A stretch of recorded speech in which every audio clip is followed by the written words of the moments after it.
আজকাল তরুর দিন কাটে শুধু আকাশ দেখে। বৃহদাকার দোতলা বাড়িটির যে রুমটায় তরু থাকে, সেই রুমের দক্ষিণ দিকে বিশাল এক খোলা জানালা আছে। বিছানায় শুয়ে সেই জানালা দিয়ে আকাশের দিকে তাকিয়ে থাকে তরু।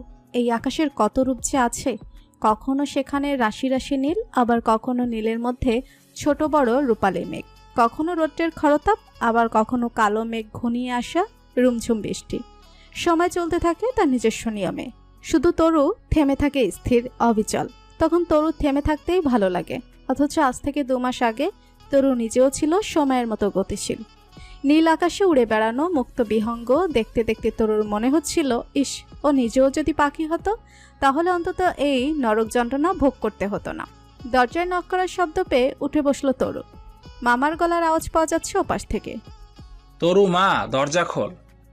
তরু যন্ত্রচালিত পুতুলের মতো গিয়ে দরজা খুলল। তরুর মামা আসগর খান ওর মাথায় আলতো করে হাত বুলিয়ে দিয়ে জিজ্ঞাসা করলেন, জোহরের নামাজ আদায় করেছিস?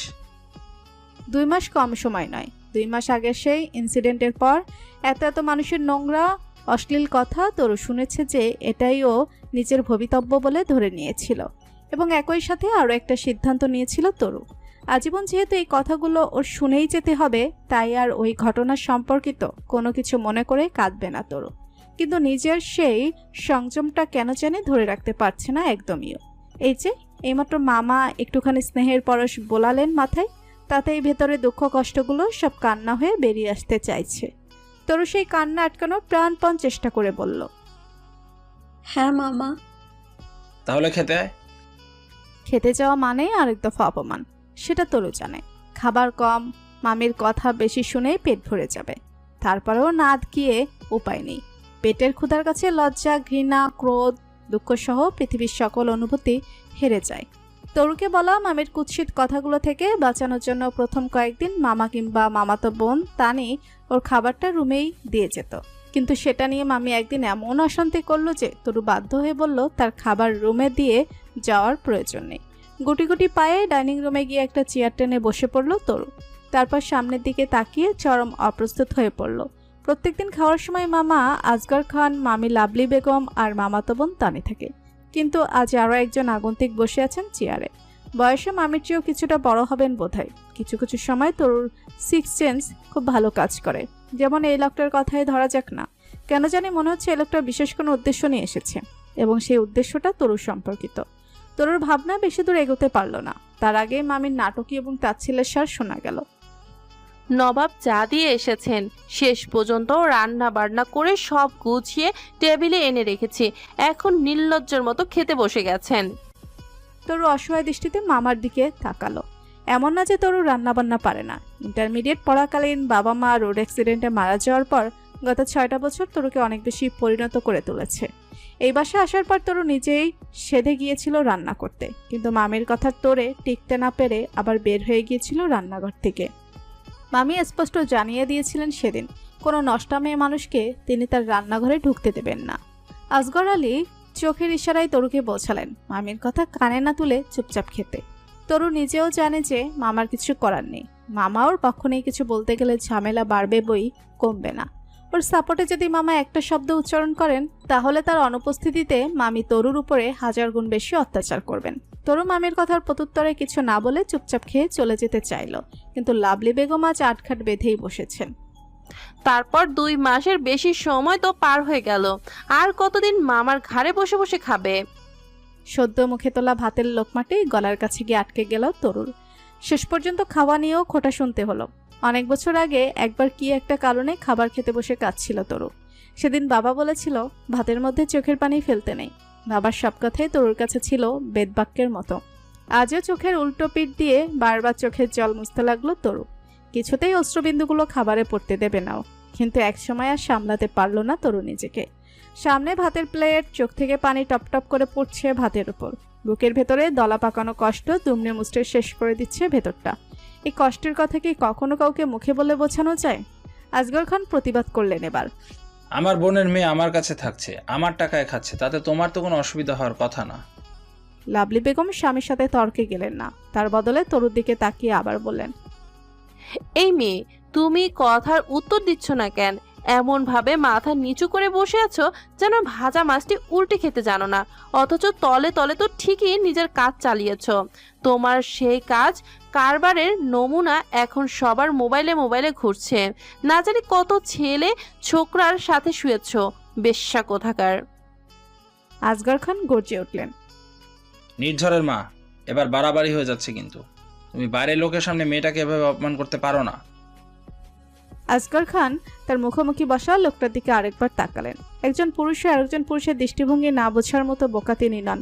লোকটার লোলুপ দৃষ্টি যে তরুর উপরেই ঘুরছে সেটা চোখ এড়ালো না তার। নেহাত স্ত্রীর নিমন্ত্রিত বলে নিজেকে সংযত করে রেখেছেন। এতক্ষণে অন্য কেউ হলে মার একটাও মাটিতে পড়তে দিতেন না তিনি। এই তুমি থামো তো, আমাকে বলতে দাও। এই মেয়ে শোনো, মান সম্মান তোমার না থাকলেও আমাদের আছে। অনেক হয়েছে তোমার নাটক, নিজের ব্যবস্থা এবার নিজেই করে নাও।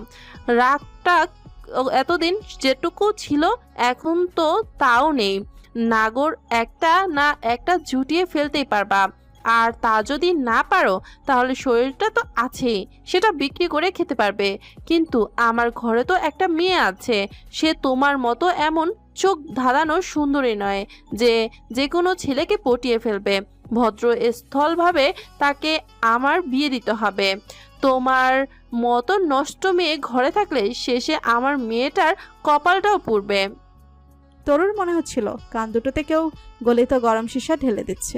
একটা ছবি তার এতই ক্ষমতা যে একজন কুমারী মেয়েকে বেশ্যা বানিয়ে দিতে পারে। এত ঘৃণ্য নোংরা কথা শুনতে হবে একদিন, সেটা কি কস্মিনকালেও কল্পনা করেছিল তরু? প্লেটে রাখা তরুর হাতটা কাঁপছিল থরথর করে। চোখের সামনে কেমন একটা গুমট কালে অন্ধকারে ছেয়ে যাচ্ছে। তানি জানে মায়ের সামনে ওর প্রতিবাদ ধোপে টিকবে না, তবুও বলল, প্লিজ আম্মু, এবার থামো। আমার বিয়েটা পরেও দেওয়া যাবে। তরু আপাকে ভাতটা অন্তত খেতে দাও। তোমার যন্ত্রণায় সকালের নাস্তাটাও করা হয়নি তার। তাছাড়া বাইরের একজন গেস্ট আছে এখানে, তার সামনে অন্তত অপমানটা করো না।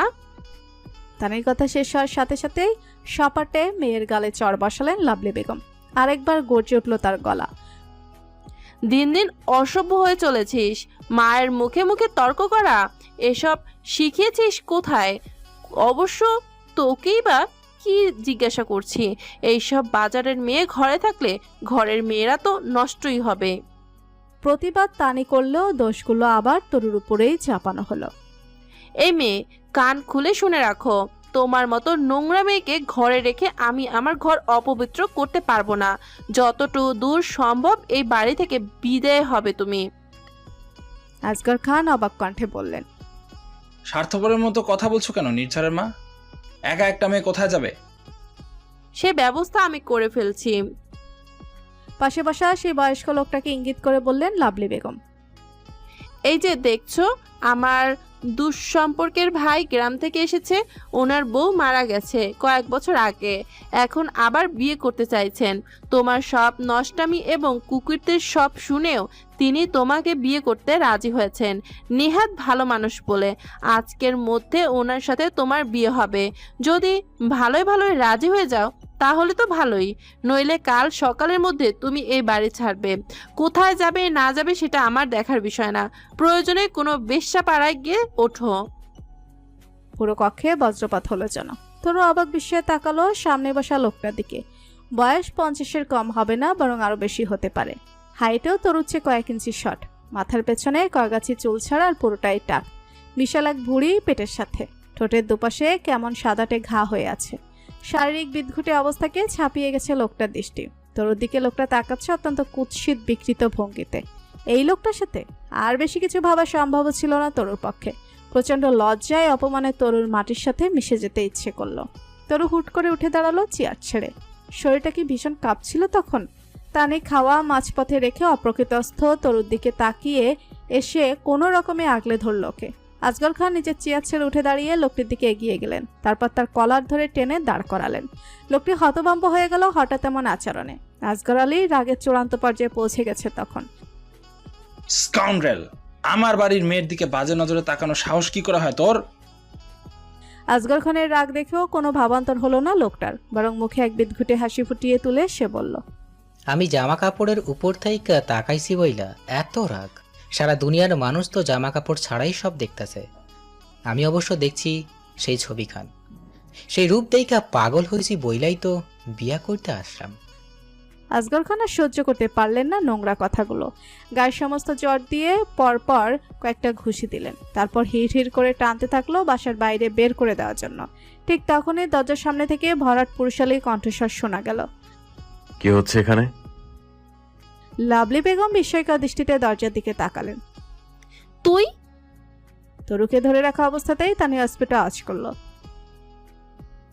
প্রথমে গলার স্বর শুনে তরু ভেবেছিল ও বোধহয় ভুল শুনছে, কিন্তু তানির মুখে ভাইয়া ডাক শুনে নিশ্চিত হলো যে সত্যি এসেছে সে।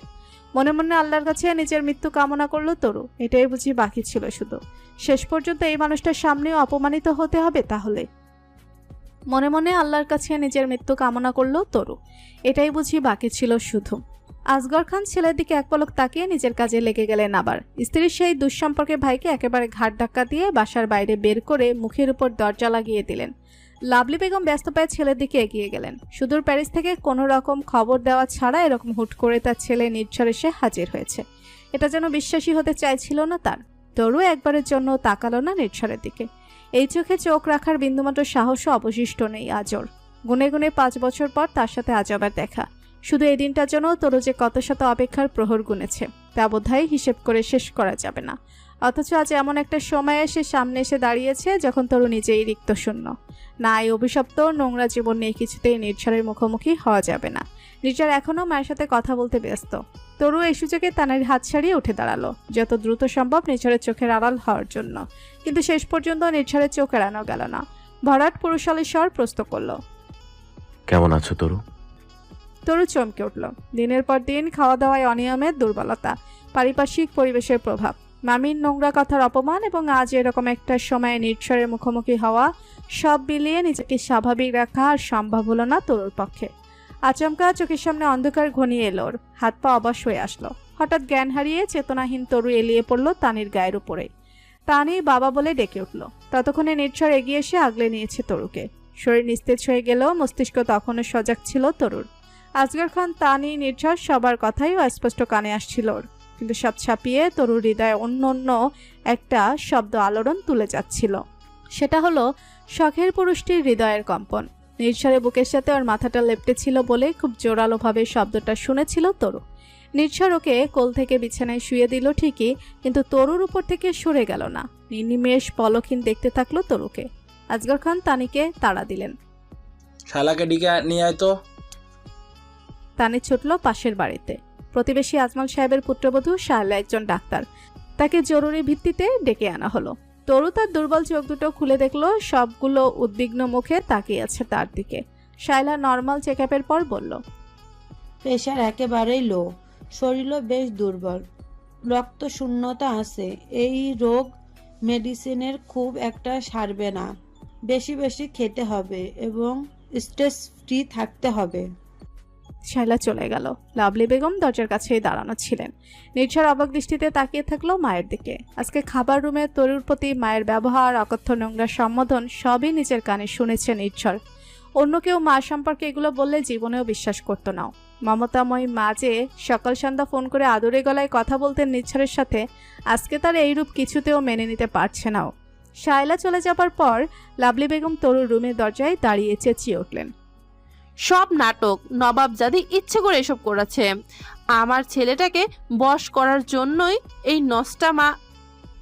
হঠাৎ নির্ঝরের সাথে চোখাচোখি হওয়ায় থতমত হয়ে কথা শেষ না করেই থেমে গেলেন লাভলি বেগম। নির্ঝরের কান আবারও ঝাঁঝা করে উঠল তরুর প্রতি মায়ের করা নোংরা সম্বোধনে। চল শক্ত হলো। তরু চোখ খুলে তাকানোর পর নিশ্চিন্ত হয়ে উঠে দাঁড়ালেন আসগর খান। দরজায় দাঁড়ানো লাভলি বেগমের হাত ধরে টেনে নিয়ে যেতে যেতে বললেন, রুমে চলো, কথা আছে তোমার সাথে।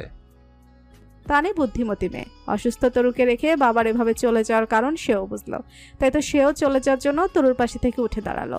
তরু তানির হাতটা ধরে ফেললো। তানি এক পলক তরুর মুখের দিকে তাকিয়ে হাসি মুখে নিজের হাত ছাড়িয়ে নিল। যাওয়ার আগে দরজাটা লক করে দিয়ে যেতে ভুলল না। বন্ধ কক্ষে এখন শুধু দুটো মানুষ। নির্ঝর দৃষ্টি তখন তরুর দিকে আর বিছানায় শুয়ে থাকা তরুর চোখ দুটো সিলিং ফ্যানের দিকে। দুপুরের নিস্তব্ধ নীরবতা ভেদ করে তরুর কর্ণগহ্বরে আবারও আঘাত হানল সেই বহু প্রতীক্ষিত গলার আওয়াজ। আমি কি দেখতে এতটাই খারাপ হয়ে গেছি যে একবার আমার চোখের দিকে তাকাচ্ছ পর্যন্ত না? তরুর বুকের ভেতরটা হু হু করে উঠল নির্ঝরের কথা শুনে। তথাপিও তাকালো না নির্ঝরের দিকে। তার বদলে এতক্ষণ সিলিংয়ের স্থির থাকা চোখ দুটো বন্ধ করে ফেলল। জীবনে এমন একটা পরিস্থিতি যে কখন আসবে তরু ভাবেনি। এতগুলো বছর তার জন্য অপেক্ষার প্রহর গুনেছে তরু, অথচ এখন সে সামনে এসে দাঁড়ানোর পর তার মুখোমুখি না হতে পারার যন্ত্রণা কুড়ে কুড়ে খাচ্ছে ওকে।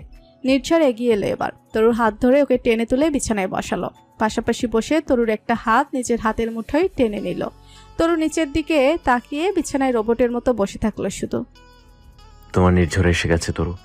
যে দাবানলে জ্বলছো তুমি তার নেভাতে বেহিসাবি বৃষ্টি হয়ে এসেছে নির্ঝর। তোমার চোখে নিচে গাঢ় কালচে দাগ বলে দিচ্ছে অনেকগুলো রাত নির্ঘুম কেটেছে তোমার। এখন থেকে নির্ঝর তার বুক পেতে দেবে, জানো? সেই বুকে মাথা রেখে তুমি আরাম করে ঘুমাতে পারো। আজ থেকে তোমার দহনের দিন শেষ তরু। তরু হৃদয় দিয়ে অনুভব করছিল নির্ঝরের মুখনিসৃত প্রত্যেকটি শব্দ। অন্য সময় হলে এই কথাগুলো তরুর হৃদয়ে প্রশান্তি এনে দিত, অথচ এখন তার হৃদয়ে যন্ত্রণা বাড়াচ্ছে। তরুর ভেতরটা হাহাকার করে উঠল। সত্যি কি এত সুখ তরুর কপালে আছে? নির্ঝর কি জানে বিগত দিনগুলোতে তরুর সাথে ঠিক কি হয়েছে? তরুর বলা কথাগুলো কান্নার মতো শোনালো। তোমার সহধর্মিণী হওয়ার যোগ্যতা আমি হারিয়ে ফেলেছি নির্ঝর। তুমি জানো না আমার সাথে। আমি সব জানি তরু, আর সব জেনে শুনেই বলছি তুমি আগে যেমন আমার যোগ্য ছিলে এখনো ঠিক তেমনই আছো। সব জানো তুমি? সব জেনেও কেন আমার সাথে নিজেকে জড়াতে চাইছো? আমি তো জাহান্নামের আগুনে জ্বলছি রোজ। তুমি কেন নিজের লাইফটাকে হেল করে দিতে চাইছো? তরু, আমার তরু, হেল কোনটাকে বলছো তুমি? তুমি আমার জন্য এক টুকরো স্বর্গ, পবিত্র একটা ফুল তুমি, যাতে পঙ্কিলতার সামান্য ছোঁয়াটুকু লাগেনি কখনো। আমি পবিত্র? তাহলে আমার নিজেকে এত অছুত কেন লাগে? মনে হয় সারা গায়ে নোংরা লেগে আছে। এই যে কাপড় দিয়ে সারা শরীর ঢেকে রেখেছি, তারপরেও নিজেকে বেআব্রু মনে হয়। নিজের শরীর থেকে নিজেই আজকাল পচা দুর্গন্ধ পাই আমি। মনে হয় হাজার হাজার শুঁয়োপোকা কিলবিল করছে সারা গায়ে। জানো নির্ঝর, আজকাল আমি চোখ বন্ধ করতে পারি না, তাহলে অনেকগুলো লোলুপ দৃষ্টি ভেসে ওঠে চোখের পাতায়। অন্ধকার ফুঁড়ে অগণিত নোংরা হাতে এগিয়ে এসে ক্ষত বিক্ষত করতে চায় শরীরটাকে। আমার দম বন্ধ হয়ে আসে নির্ঝর। তরু কথা শেষ করে পাগলের মতো দুহাতে নিজের চুল খামছে ধরল। সদা হাস্যোজ্জ্বল মেয়েটির এমন বিধ্বস্ত ভগ্নদশা দেখে নির্ঝরের বুকের ভেতরটাও ভেঙে চুরমার হয়ে যাচ্ছিল। ইস, নিজের সবটুকু ক্ষমতা দিয়েও যদি তরুর জীবনে সেই বিষাক্ত কালো অধ্যায়টা মুছে দেওয়া যেত। নির্ঝর আবারও আগলে নিল তরুকে। আমি তোমাকে কথা দিলাম তরু, আজকের পর থেকে তুমি যাতে নিশ্চিন্তে চোখ বন্ধ করে ঘুমাতে পারো তার সব ব্যবস্থা আমি করব। এরপর থেকে কখনো কোনো নোংরা হাত তোমার দিকে আসবে না, তার বদলে শুধু একজোড়া হাত পবিত্র ভালোবাসার আহ্বান নিয়ে আসবে তোমার দিকে। তরু মুখ তুলে নির্ঝরের চোখের দিকে তাকালো। সেই চোখ জোড়া এখনো সেই 5 বছর আগের মতোই ভালোবাসায় টইটুম্বুর হয়ে আছে। সেই চোখের গভীরতায় এখনো টুপ করে ডুবে যেতে ইচ্ছে করে তরুর। কিন্তু আত্মীয় স্বজন, পাড়া প্রতিবেশী, সমাজ, ওরা কি আদৌ দেবে তরুকে একটা সুস্থ স্বাভাবিক জীবন নিয়ে বেঁচে থাকতে? গত 2 মাসে নিজের কাছের মানুষগুলোর এত ভয়ঙ্কর রূপ দেখেছে তরু যে আজকাল ওর স্বপ্ন দেখতেও ভয় হয়। তাছাড়া নির্ঝরের সাথে নিজেকে জড়ানো মানে নির্ঝরের স্বাভাবিক জীবনটাকে অন্ধকারের দিকে ঠেলে দেওয়া। না, কিছুতেই নিজের সাথে নির্ঝরকে জড়াতে দেবে না তরু। এতে নির্ঝর সাময়িক কষ্ট পেলেও আদতে ওর ভালোই হবে। একটা নিষ্কলঙ্ক সুন্দর মেয়েকে বিয়ে করে সুস্থ স্বাভাবিক জীবন কাটাতে পারবে। নির্ঝরের পাশে অন্য কোনো মেয়েকে কল্পনা করতেও তরুর দম বন্ধ হয়ে আসলো। কিন্তু তবুও নিজের সিদ্ধান্তে অটল থাকলো। নির্ঝর বলল, অনেক হয়েছে, না খেয়ে খেয়ে কি হাল করেছো নিজের। এখন আমি তোমার খাবার নিয়ে আসছি, আমার সামনে তুমি পুরোটা খাবার শেষ করবা, তারপর রেস্ট করবা। সে পুরনো শাসনের সুর কণ্ঠে। এতগুলো বছর তরু এই আদুরে শাসন মিস করেছে ভীষণভাবে। তরু নিচু স্বরে বলল, খেতে ইচ্ছে করছে না এখন। তোর আমি কিন্তু একটা লম্বা জার্নি করে এসেছি, দুপুরে বাসায় খাবো বলে বাইরে কিচ্ছু খাইনি পর্যন্ত। এখন যদি তুমি না খাও আমারও খাওয়া হবে না। এতক্ষণে তরুর টনক নড়ল। সত্যি তো, নির্ঝরের চোখে মুখে ক্লান্তির ছাপ। নাছরবান্দা নির্ঝরকে তরু চেনে, খুব ভালোভাবেই চেনে। একবার যখন বলেছে তরুকে না খাইয়ে ছাড়বে না কিছুতেই, তরু বলল, আচ্ছা খাবো। গুড গার্ল, আমি এক্ষুনি আসছি। নির্ঝর তানিকে দিয়ে তরুর জন্য খাবার নিয়ে এলো। তানি খাবার দিয়ে চলে গেল। নির্ঝর বসে থাকলো পুরোটা সময়। তরুর ভাতের শেষ লোকমা মুখে তোলা পর্যন্ত তাকিয়ে থাকলো তরুর দিকে। তারপর তরুর মাথায় হাত বুলিয়ে দিয়ে বলল, এবার ঘুমিয়ে পড়ো তরু। তরু আবারও নির্ঝরের কথা মেনে নিল। এবং সত্যিই কিছুক্ষণের মধ্যে হারিয়ে গেল ঘুমের দেশে। সেবার তরুর জন্মদিনে বিশাল আয়োজন করা হলো।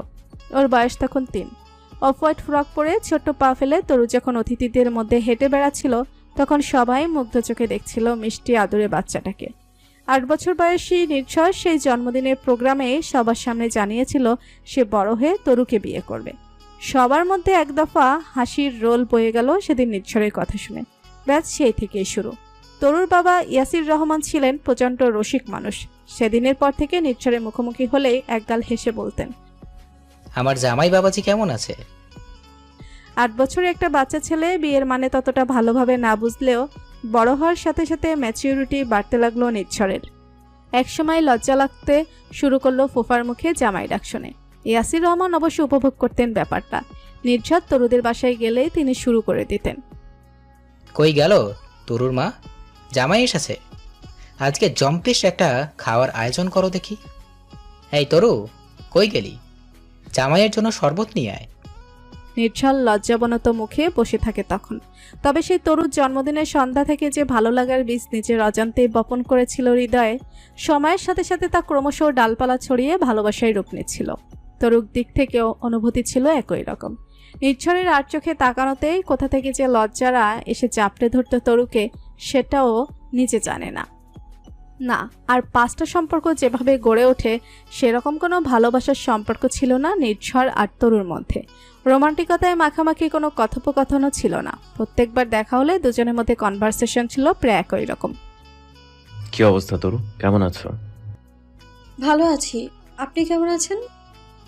আলহামদুলিল্লাহ। পড়াশোনা কেমন চলছে? ভালো। আর বাকি সব খাওয়া দাওয়া ঘুম ঠিকঠাক হয় তো?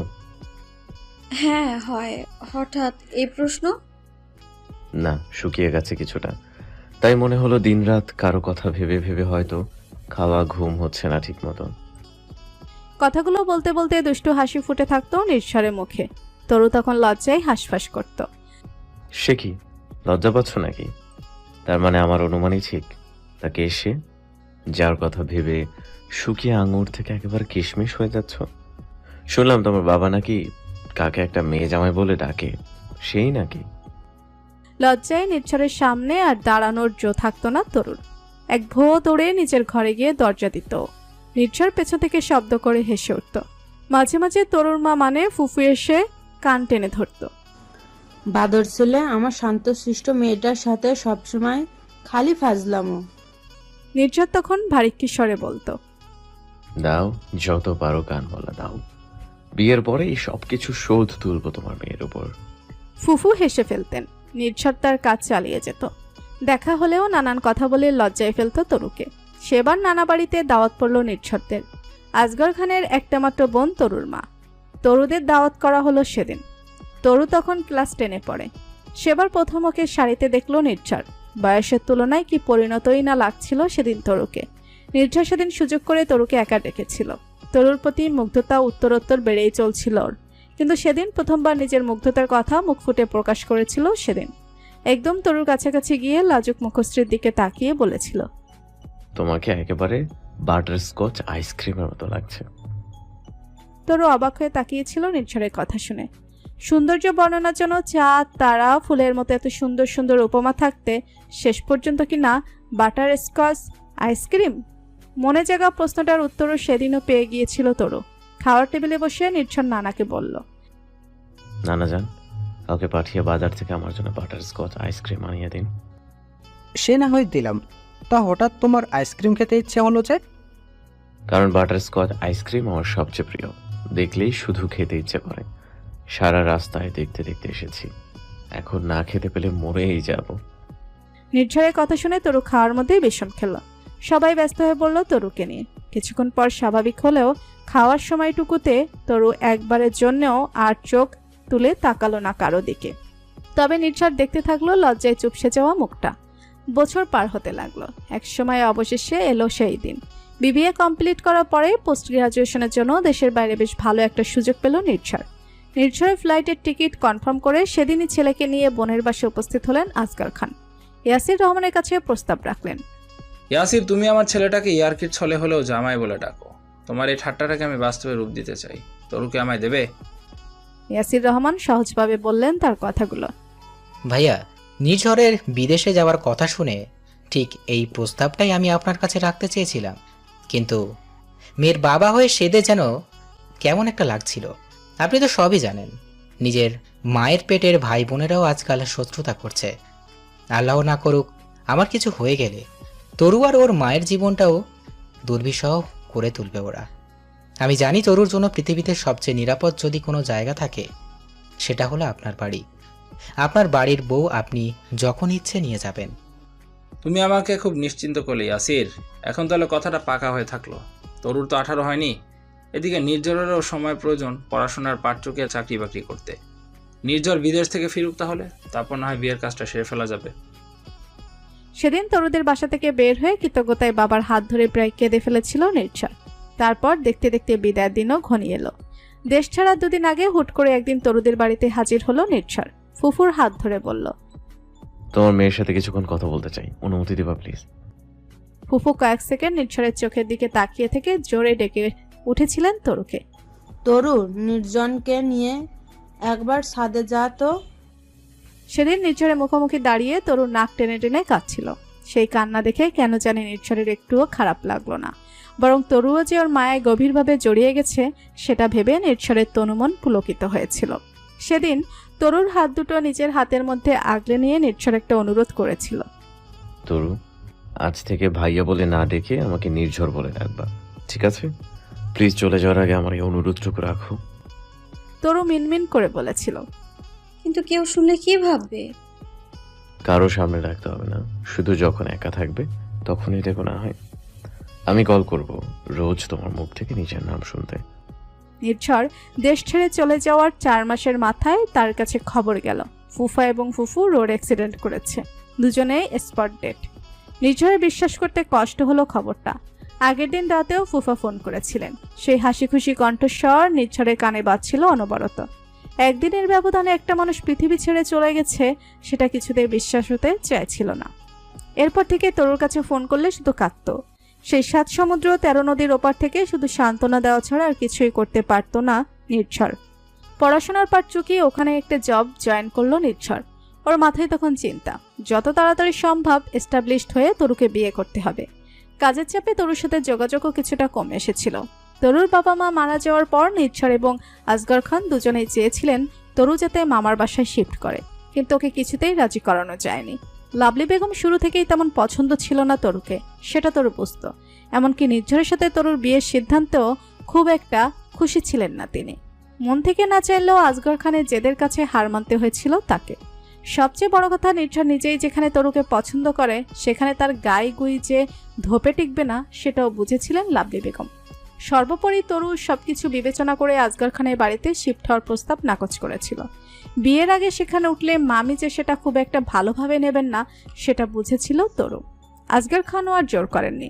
বাবা মা ছাড়া একটা মেয়ের একা একা বাড়িতে থাকাটাও সেফ নয়, তাই নিজে দায়িত্ব নিয়ে একটা মহিলা হোস্টেলে উঠিয়ে দিয়েছিলেন তরুকে। তারপর তরুর 5টা বছর কেটেছে সেখানেই। ফাইন্যান্সিয়াল দিক থেকে ক্রাইসিস তরুর কখনোই ছিল না। ইয়াসির রহমান যথেষ্ট সম্পত্তি এবং টাকা পয়সা রেখে গিয়েছিলেন মেয়ের জন্য। তবুও আসগর খান নিজের মতো করে তরুর পাশে থাকতেন সবভাবে। নির্ঝরও ফোনের ওপাশ থেকে যতটুকু সম্ভব তরুকে ভরসা দেওয়ার সর্বোচ্চ চেষ্টা করত। দেখতে দেখতে তরুর গ্র্যাজুয়েশন হয়ে গেল। সবকিছু ঠিকঠাক থাকলে বছরের শেষের দিকে দেশে ফিরেই তরু আর নির্ঝরের বিয়ে হওয়ার কথা ছিল, কিন্তু তার আগে সব ওলটপালট হয়ে গেল। গত 2 মাস আগে সেই অন্ধকার দিনটা যেদিন তরুর জীবনে এলো, সেদিন সকালে নির্ঝরের কথা হয়েছিল ওর সাথে, সেই শেষ। তারপর 1000বার ট্রাই করেও তরুর সাথে যোগাযোগ করা যায়নি।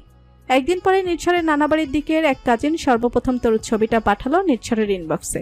সম্পূর্ণ নগ্ন অচেতন তরু চোখ বন্ধ করে পড়ে আছে বিছানায়।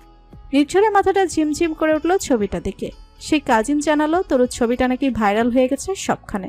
নির্ঝর পাগলের মতো ট্রাই করতে থাকলো তরুর ফোনে, কিন্তু সেটা সুইচ অফ বলে যাচ্ছিল বারবার। শেষে আসগর খানের কাছে ফোন করলো।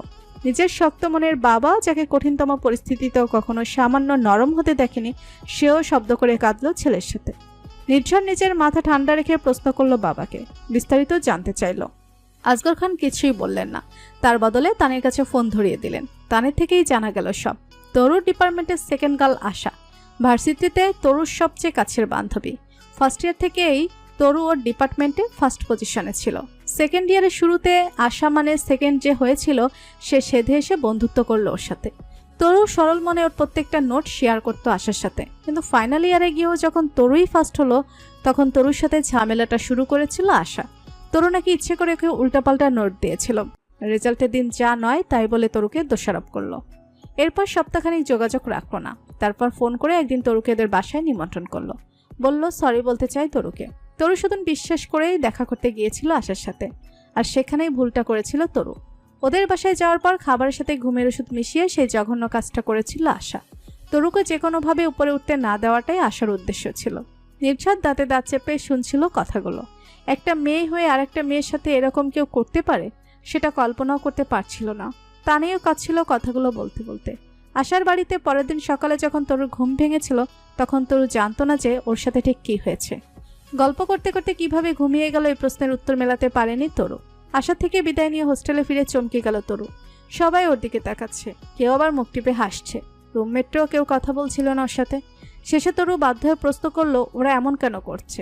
এক রুমমেট তরুর নগ্ন ছবিটা বের করে ওর সামনে ধরলো। প্রথমে তরু বিশ্বাস হলো না যে এটা সত্যি ওর সাথে হচ্ছে। ছবিটা প্রথম দেওয়া হয়েছে একটা ছেলের আইডি থেকে, যে দাবি করেছে তরুর সাথে সে রাত কাটিয়েছে, কিন্তু সেই আইডি পরে আর খুঁজে পাওয়া গেল না। আশা পুরো ব্যাপারটা এমনভাবে সাজিয়েছিল যাতে ও নিজেও নিরাপদ থাকতে পারে। সবাই এটাই বিশ্বাস করে নিল যে তরু কোনো ছেলের শয্যাসঙ্গী হয়েছিল যে ছবিটা ভাইরাল করে দিয়েছিল। তরু দিকবিদিক জ্ঞান শূন্য হয়ে আশাকে কল করতে নিতেই আননোন নাম্বার থেকে টেক্সট এসেছিল ওর ফোনে। কেমন লাগছে তরু? শুধু আমি আর তুমি জানি যে কোনো ছেলে ঘটিত ব্যাপার ছিল না এটা। কোনো পুরুষের স্পর্শ গায়ে না লেগেও এখন তুমি একটা নষ্ট ক্যারেক্টারলেস মেয়ে হয়ে গেলে। শুধু একটা ছবি কত কিছু বদলে দিতে পারে, তাই না? আসগর খানের কাছে তরুর হোস্টেল থেকে ফোন এসেছিল সেদিন সকালে। হোস্টেলের সব মেয়েরা নালিশ জানিয়েছে কর্তৃপক্ষের কাছে। তরুকে ওখানে রাখলে তারা কেউ থাকবে না। আসগর খান তৎক্ষণাৎ গিয়ে তরুকে নিয়ে এসেছিলেন, কিন্তু আসগর খান তরুকে নিয়ে বাসায় ঢুকতে চাইলে বাধা দিলেন লাভলি বেগম। কিছুতেই তরুকে তিনি ঘরে ঢুকতে দিবেন না। আসগর খান অবশ্য স্ত্রীর কথা কানে তোলেননি। আসগর খানের সাথে ঘরে ঢোকার পরে তরুকে অকথ্য নোংরা ভাষায় গালাগালি দিতে থাকলেন লাভলি বেগম। নির্ঝর স্তব্ধ হয়ে শুনে যাচ্ছিল তানির কথাগুলো। ওর দু চোখের কার্নিশ বেয়েও তখন অশ্রুধারা নেমেছে। তানি সেদিন বলেছিল, ভাইয়া তুই জলদি আয়, দুদিন এই তরু আপা যেভাবে ভেঙে পড়েছে আর কিছুদিন এভাবে থাকলে হয়তো মরেই যাবে। নির্ঝর মনের মধ্যে প্রবল অস্থিরতা চেপে বলেছিল, তানি, শুধু 2টা মাস তরুর দিকে খেয়াল রাখিস প্লিজ। আমি চাইলেও 2 মাসের আগে দেশে ফিরতে পারবো না। এখন আব্বুকে ফোনটা দে। আসগর সাহেবের মনের মধ্যেও সেদিন খসখস করে যাচ্ছিল। সব জেনে নির্ঝর তরুকে রিজেক্ট করবে না তো। নিজের মনের অস্থিরতা চেপে তিনি সেদিন নির্ঝরকে বলেছিলেন, সবই তো শুনলি তানির কাছে। সব জানার পর তোর যদি মনে হয় তরু এখন আর তোর উপযুক্ত নেই, তাহলে আগে ভাগেই জানিয়ে দিস আমাকে। সবাই ওকে ছাড়তে পারলেও আমি তো পারবো না। আমার কলিজার টুকরো বোনটা রেখে যাওয়া একমাত্র আমানত তরু। নির্ঝর অস্থির হয়ে উত্তর দিয়েছিল, তুমি পাগল হয়েছ আব্বু? এরকম একটা কারণে আমি তরুকে ছেড়ে দেব? তোমার কি মনে হয় তোমার ছেলে একটা অমানুষ? আব্বু, আমার কাছে যে তরু কি সেটা আমি বলে বোঝাতে পারবো না। আমার তরুকে শুধু 2টা মাস কষ্ট করে দেখে রেখো, তারপর আমি যা করার ব্যবস্থা করব। বাবা ছেলে দুজনেই কাঁদছিল তখন। সেই ঘটনার পরে গত 2 মাসে নির্ঝর হাজারবার চেষ্টা করেছে তরুর সাথে কথা বলার, কিন্তু তরু রাজি হয়নি। মাঝে মাঝে তানি কল কানেক্ট করে তরুর সাথে গল্প করত। তানি 10 কথা বললে তরু একটা জবাব দিত। সে 1 লাইন শোনার জন্যই নির্ঝর তৃষ্ণার্তের মতো অপেক্ষা করত। নির্ঝর বুঝেছিল তরু তার জীবনের কঠিনতম দিনগুলো পার করছে, কিন্তু সেটা যে ঠিক কতটা যন্ত্রণাদায়ক সেটা নির্ঝর বুঝেছিল ওদের বাসায় পা রেখেই। বসার ঘরে পা রাখতে মায়ের কর্কশ ধ্বনি কানে এসেছিল। তরুকে করা মায়ের সেই জঘন্য সম্বোধন, নোংরা অপমান সবই ওর কানে এসেছিল। নির্ঝর অবাক হয়ে দেখছিল একটা আধা বুড়ো লোকের সাথে তার তরুকে বিয়ে দেওয়ার জন্য মা কেমন মরিয়া হয়ে উঠেছিল। নির্ঝরের তখনও বিশ্বাস হচ্ছিল না যে এটা সত্যি ওর মা। কোনো মা কি সত্যি এতটা নিচু মানসিকতার হতে পারে? তরুকে ঘুম পাড়িয়ে নিজের রুমে এসে অতীতের স্মৃতিচারণ করতে করতে অস্থিরভাবে পায়চারি করল নির্ঝর। খুব একটা বেশি ছুটি নেই হাতে। 3 মাস চলে যাবে দেখতে দেখতে। তার আগে কিছু একটা করতে হবে। 92 কেজি ওজনের শরীর নিয়ে এমনিতে লাভলি বেগমের জীবনের সমস্যার অন্ত নেই। এর মধ্যে নির্ঝরটা দেশে ফিরে চিন্তারও বাড়িয়ে দিয়েছে। অতিরিক্ত টেনশন লাভলি বেগম একদমই নিতে পারেন না। তাতে তার প্রেশার বেড়ে যায়, পালপিটেশন হয়, হাত পা কাঁপতে থাকে। ছেলেটাও আসার আর সময় পেল না। মনটা ছেলের জন্য পুড়তো বলে গত 5 বছর অন্তত হাজারবার তিনি ছেলেকে বলেছেন কয়েকদিনের জন্য হলেও দেশে আসতে। প্রত্যেকবারই নিশ্চয় সেটা নাকচ করেছে। চাকরির প্রেশার, ফাইন্যান্সিয়াল স্টেবল না হয়ে সে কিছুতেই দেশে ফিরবে না। এখন ঠিকই হাজির হয়ে গেছে। নিশ্চয়ই ওই নষ্টা মেয়েটার কীর্তিকলাপ জেনেই ফিরেছে নির্ঝর। ইন্টারনেটের যুগ এখন, নির্ঝরের জানাটা অস্বাভাবিক কিছু নয়। আর সেখানেই লাভলি বেগমের ভয়। কি চলছে ছেলের মনে কে জানে। স্বামী তো ছেলের সাথে বোনের মেয়েকে ঘুচিয়ে দেওয়ার জন্য একদম মুখে আছে। দুপুরের ব্যাপারটাই ধরা যাক না।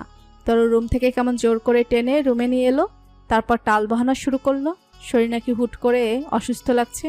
শেষে মাথা ম্যাসেজ করে দিতে হলো, হাত পা টিপতে হলো। এভাবেই পুরোটা বিকেল আটকে রাখলো। এসব যে ভান সেটা বুঝতে অসুবিধা হলো না লাভলি বেগমের। একবার তো ইচ্ছে করছিল স্বামীর গলা টিপে ধরতে। লাভলি বেগম মনে মনে কঠিন সংকল্প করলেন, কিছুতেই নির্ঝরকে তিনি তরুর কাছে ঘেঁষতে দেবেন না। স্বামীর হাত থেকে ছাড়া পেয়ে তিনি ছুটে গেলেন ছেলের রুমে। নির্ঝর তখন লাগেজের জিনিসপত্র গুছিয়ে রাখছে। লাভলি বেগম এগিয়ে গেলেন ছেলের কাছে। আজ কতগুলো বছর পর দেখছেন ছেলেকে। নির্ঝর তাকে দেখে বলল, কেমন আছো মা? লাভলি বেগম ছেলের মাথায় হাত বুলিয়ে দিয়ে বললেন, এত শুকিয়ে গেলে কিভাবে?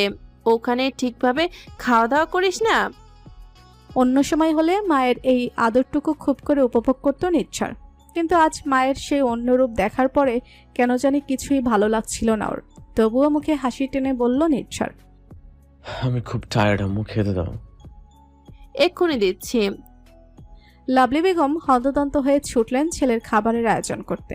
খেতে খেতে টুকিটাকি কথোপকথন হলো মা ছেলের মধ্যে, কিন্তু লাভলি বেগমের মাথায় শুধু একটা চিন্তাই ঘুরপাক খেতে থাকলো, যে কোনোভাবে তরুকে নির্ঝরে থেকে দূরে রাখতে হবে। আর সেজন্য নিজের মতো করে চেষ্টাও শুরু করে দিলেন তিনি। রাতের খাবার সময় তরুর অনুপস্থিতির মধ্যে দিয়ে শুরু হলো লাভলি বেগমের পরিকল্পনা বাস্তবায়নের সর্বাত্মক প্রচেষ্টা। আসগর খান টেবিলের কাছে এসে আবার তরুর রুমের দিকে রওনা দিলেন। পেছন থেকে লাভলি বেগম প্রশ্ন করলেন, কোথায় যাচ্ছ? তরুকে ডেকে আনি। দরকার নেই, তরুর খাবার আমি রুমে দিয়ে এসেছি। কেন? আরে তরু নিজেই তো এখানে এসে খেতে চায় না, তাই ভাবলাম ওর খাবার এখন থেকে ঘরেই দিয়ে আসবো। আসগর খান হাল ছেড়ে দিয়ে চেয়ারে বসে পড়লেন। নির্ঝর আর তানিও চুপচাপ শুনছিল মায়ের কথোপকথন। আজ দুপুরেও যে খাবার খেতে ডাইনিং রুমে এসেছে, তার রাতের খাবারটা ঘরে কেন দিয়ে আসা হয়েছে সেটা না বোঝার মতো বোকা ওরা কেউ নয়।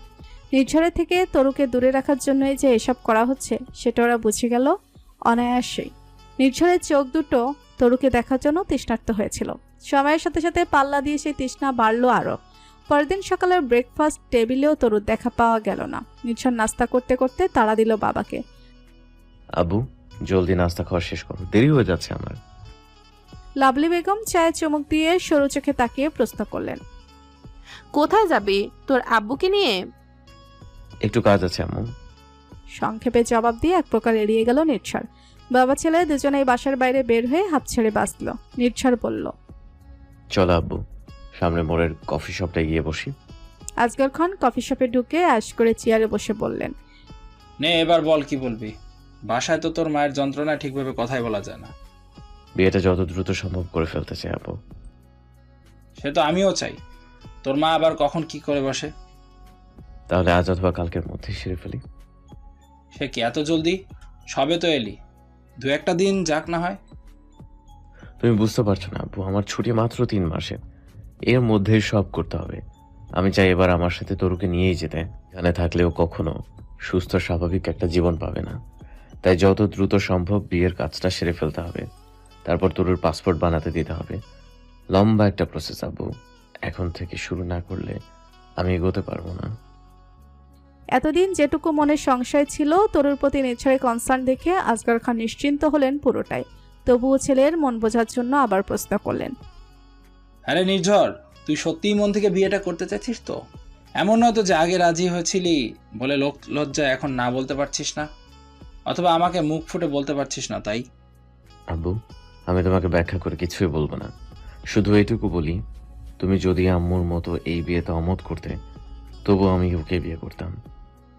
আসগর খান প্রসন্ন হলেন ছেলের উত্তর শুনে। পরবর্তী আধ ঘন্টার মধ্যে দুজনে মিলে ছোটখাটো একটা প্ল্যানও করে ফেলল। আসগর খান বেশ ভালোভাবেই বুঝতে পারছিলেন লাভলি বেগম এই বিয়েটা কিছুতেই হতে দেবেন না। যে কোনোভাবে হলেও তিনি বিয়েটা আটকে দেবেন। তাই সিদ্ধান্ত হলো পরের দিন সকালে নির্ঝর একা আগে বাসা থেকে বের হবে। তার কিছুক্ষণ পর আজগর খান কোনো একটা দরকারি কাজের কথা বলে তরুকে নিয়ে বের হবেন। তারপর কোনো কাজী অফিসে গিয়ে বিয়ের কাজটা সেরে ফেলতে হবে। পরিকল্পনা করে দুজনে বাসায় ফিরল ফুরফুরে মেজাজে। নির্ঝর সারাদিন বাসাতেই থাকলো, কারণে অকারণে বাসার মধ্যে ঘুরঘুর করলো, কিন্তু একবারের জন্য দেখা পাওয়া গেল না পরম কাঙ্ক্ষিত মানবীর। নিজেকে চার দেয়ালের মধ্যে পুরোপুরি বন্দি করে ফেলেছে সে। নির্ঝরে পুরো রাত কাটলো উৎকণ্ঠায়। আজকের রাতটা শুধু ব্যাস, কাল থেকে তরুকে সে পেয়ে যাবে বৈধভাবে। ওই সুন্দর মুখশ্রী দেখার জন্য চাতকের মতো তৃষ্ণার্ত হয়ে থাকতে হবে না আর। সকাল সকালে গোসল সেরে স্কাই ব্লু কালারের একটা পাঞ্জাবি পরে নিল লাভলি বেগম। ওকে দেখে প্রশ্ন করলো, কিরে কোথায় যাচ্ছিস? নির্ঝর হেসে উত্তর দিল, কয়েকটা ফ্রেন্ডের সাথে দেখা করতে যাবো মা, আজ দুপুরে বাইরেই খাবো।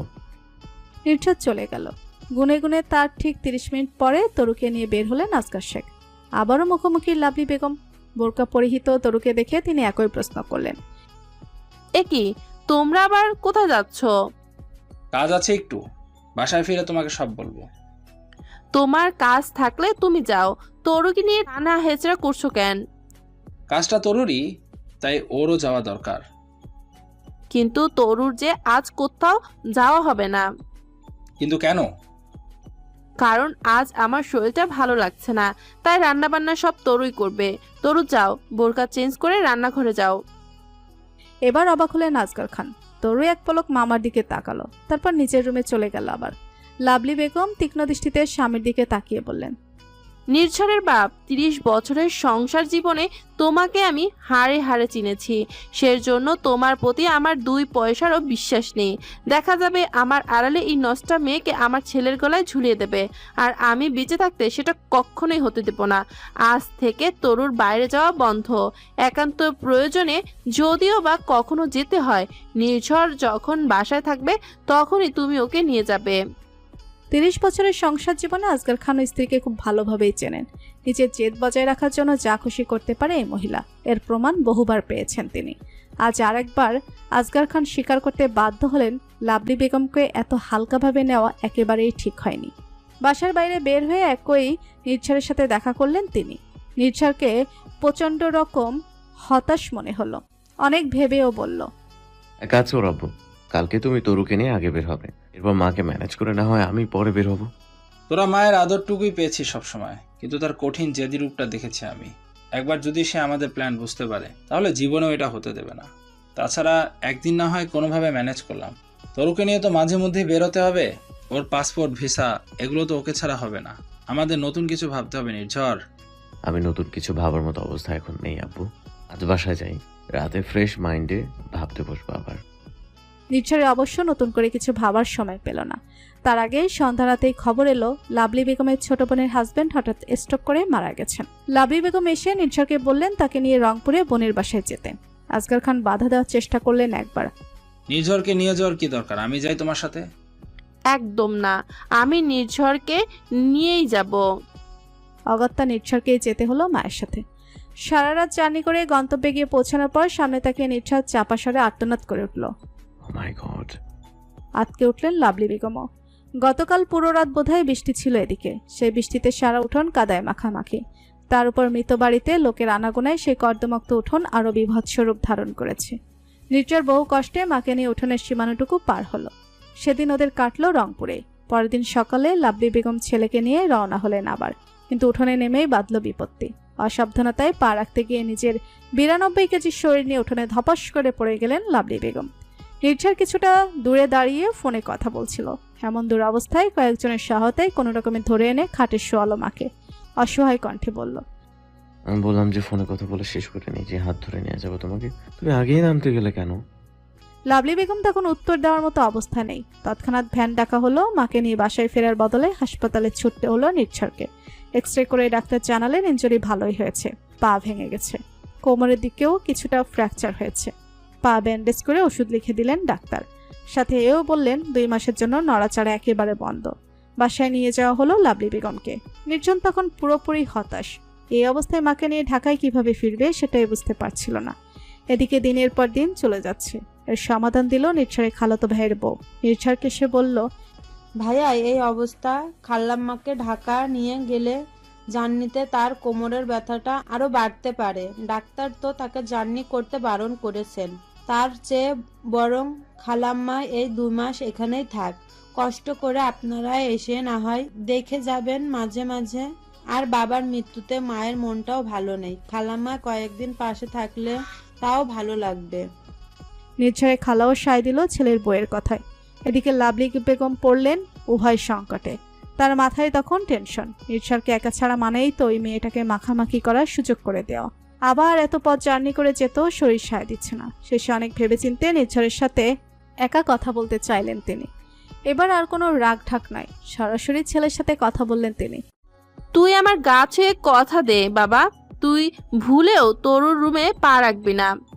নির্ঝর থতমতো খেয়ে বলল, এখন এসব কথা কেন মা? কথা ঘোরাঘুরি না একদম, আমাকে কথা দে তুই আগে। আচ্ছা কথা দিলাম, তরুর রুমের আশেপাশেও যাব না। হয়েছে এবার? সত্যি তো? নির্ঝর গম্ভীর স্বরে বলল। তোমার কি মনে হয় আমি মিথ্যে সান্ত্বনা দিচ্ছি? না, তোর উপর আমার ভরসা আছে। আচ্ছা এখন এসব বাদ, এত ব্যস্ততার বাবাকে খবরটা দেয়াই হয়নি। তারও তার কাছে একটা কল করি। আজগর খান ছেলের কাছে ফোনে সব শুনে উচ্চস্বরে বললেন, আলহামদুলিল্লাহ। নির্ঝর মায়ের সামনে বহু কষ্টে হাসি চেপে রাখলো। ফোন নিয়ে কোনো ক্রমে বাইরে বের হয়ে বাবাকে বলল, এটা একদমই ঠিক না বাবা, শত হলেও সে আমার মা, তুমি এভাবে বলতে পারো না। অপাশ থেকে আজগর খানের হতাশ কণ্ঠস্বর শোনা গেল। তোর শুনতে অত খারাপ লাগছে, কিন্তু আমিও অতিষ্ঠ হয়ে গিয়েছি। তরুর ইস্যুটা না হয় বাদ দিলাম, গত 30 বছরের সংসার জীবনে তোর মা আমাকে এত যন্ত্রণা দিয়েছে, সে কেবল আমি আর আল্লাহ জানে। তোরা ছোট ছিলি, তাই নিজে মানসিক অশান্তিতে ভুগলেও তোদের কখনো সেটা বুঝতে দেয়নি। আজ তুই আমাকে ভুল বুঝছিস বলে বাধ্য হয়ে বললাম। এখন তুই আর বসে থাকিস না, জলদি রওনা হয়ে যা। এখানে এলে তোর আর তরুর বিয়েটা দিয়ে আমি রংপুরে তোর মাকে দেখতে যাব। নির্ঝর বুঝলো বাবার উৎকণ্ঠা, মুখে চাই বলুক। স্ত্রীর শারীরিক যন্ত্রণার কথা ভেবে আজগর খানেরও খারাপ লাগছিল খুব। বদমেজাজি, রাগী, জেদি যেন স্ত্রীকে তিনি ভালোবেসেছেন মন থেকে। দুপুরের খাবার খেয়ে রওনা হয়ে গেল নির্ঝর। লম্বা জার্নি করে বাসায় পৌঁছালো মধ্যরাতে। বাসার দরজা খুলে দিল তানি। নির্ঝর বাসার ভেতরে ঢুকে বলল, আব্বু কই? তোমার জন্য অপেক্ষা করে এইমাত্র ঘুমিয়েছে। মায়ের কি অবস্থা? খুব বেশি ফ্র্যাকচার হয়েছে? বোনের পাংশুটে মুখের দিকে তাকিয়ে অভয় দেওয়ার জন্য নির্ঝর বলল, চিন্তার কিছু নেই, কিছুদিনের মধ্যেই ঠিক হয়ে যাবে ইনশাল্লাহ। আমি ফ্রেশ হয়ে আসছি, টেবিলে খাবার দে। উত্তরে অপেক্ষা না করে রুমে চলে গেল নির্ঝর। তানি গিয়ে নক করলো তরুর দরজায়। তরু আপু, দরজাটা খোলো। তানের গলার আওয়াজ পেয়ে দরজা খুলল তরু। মামির অ্যাক্সিডেন্টের খবর দুপুরেও পেয়েছিল তানের কাছে।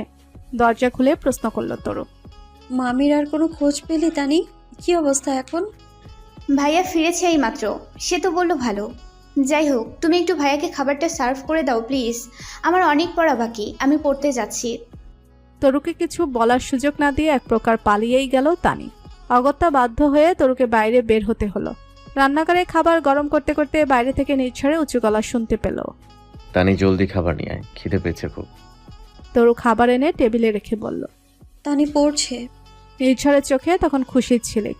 তরু নির্ঝরের প্লেটে খাবার সার্ভ করে দিল। লম্বা জার্নিতেই ক্লান্ত নির্ঝরের পেট ক্ষুধায় চোচো করছিল।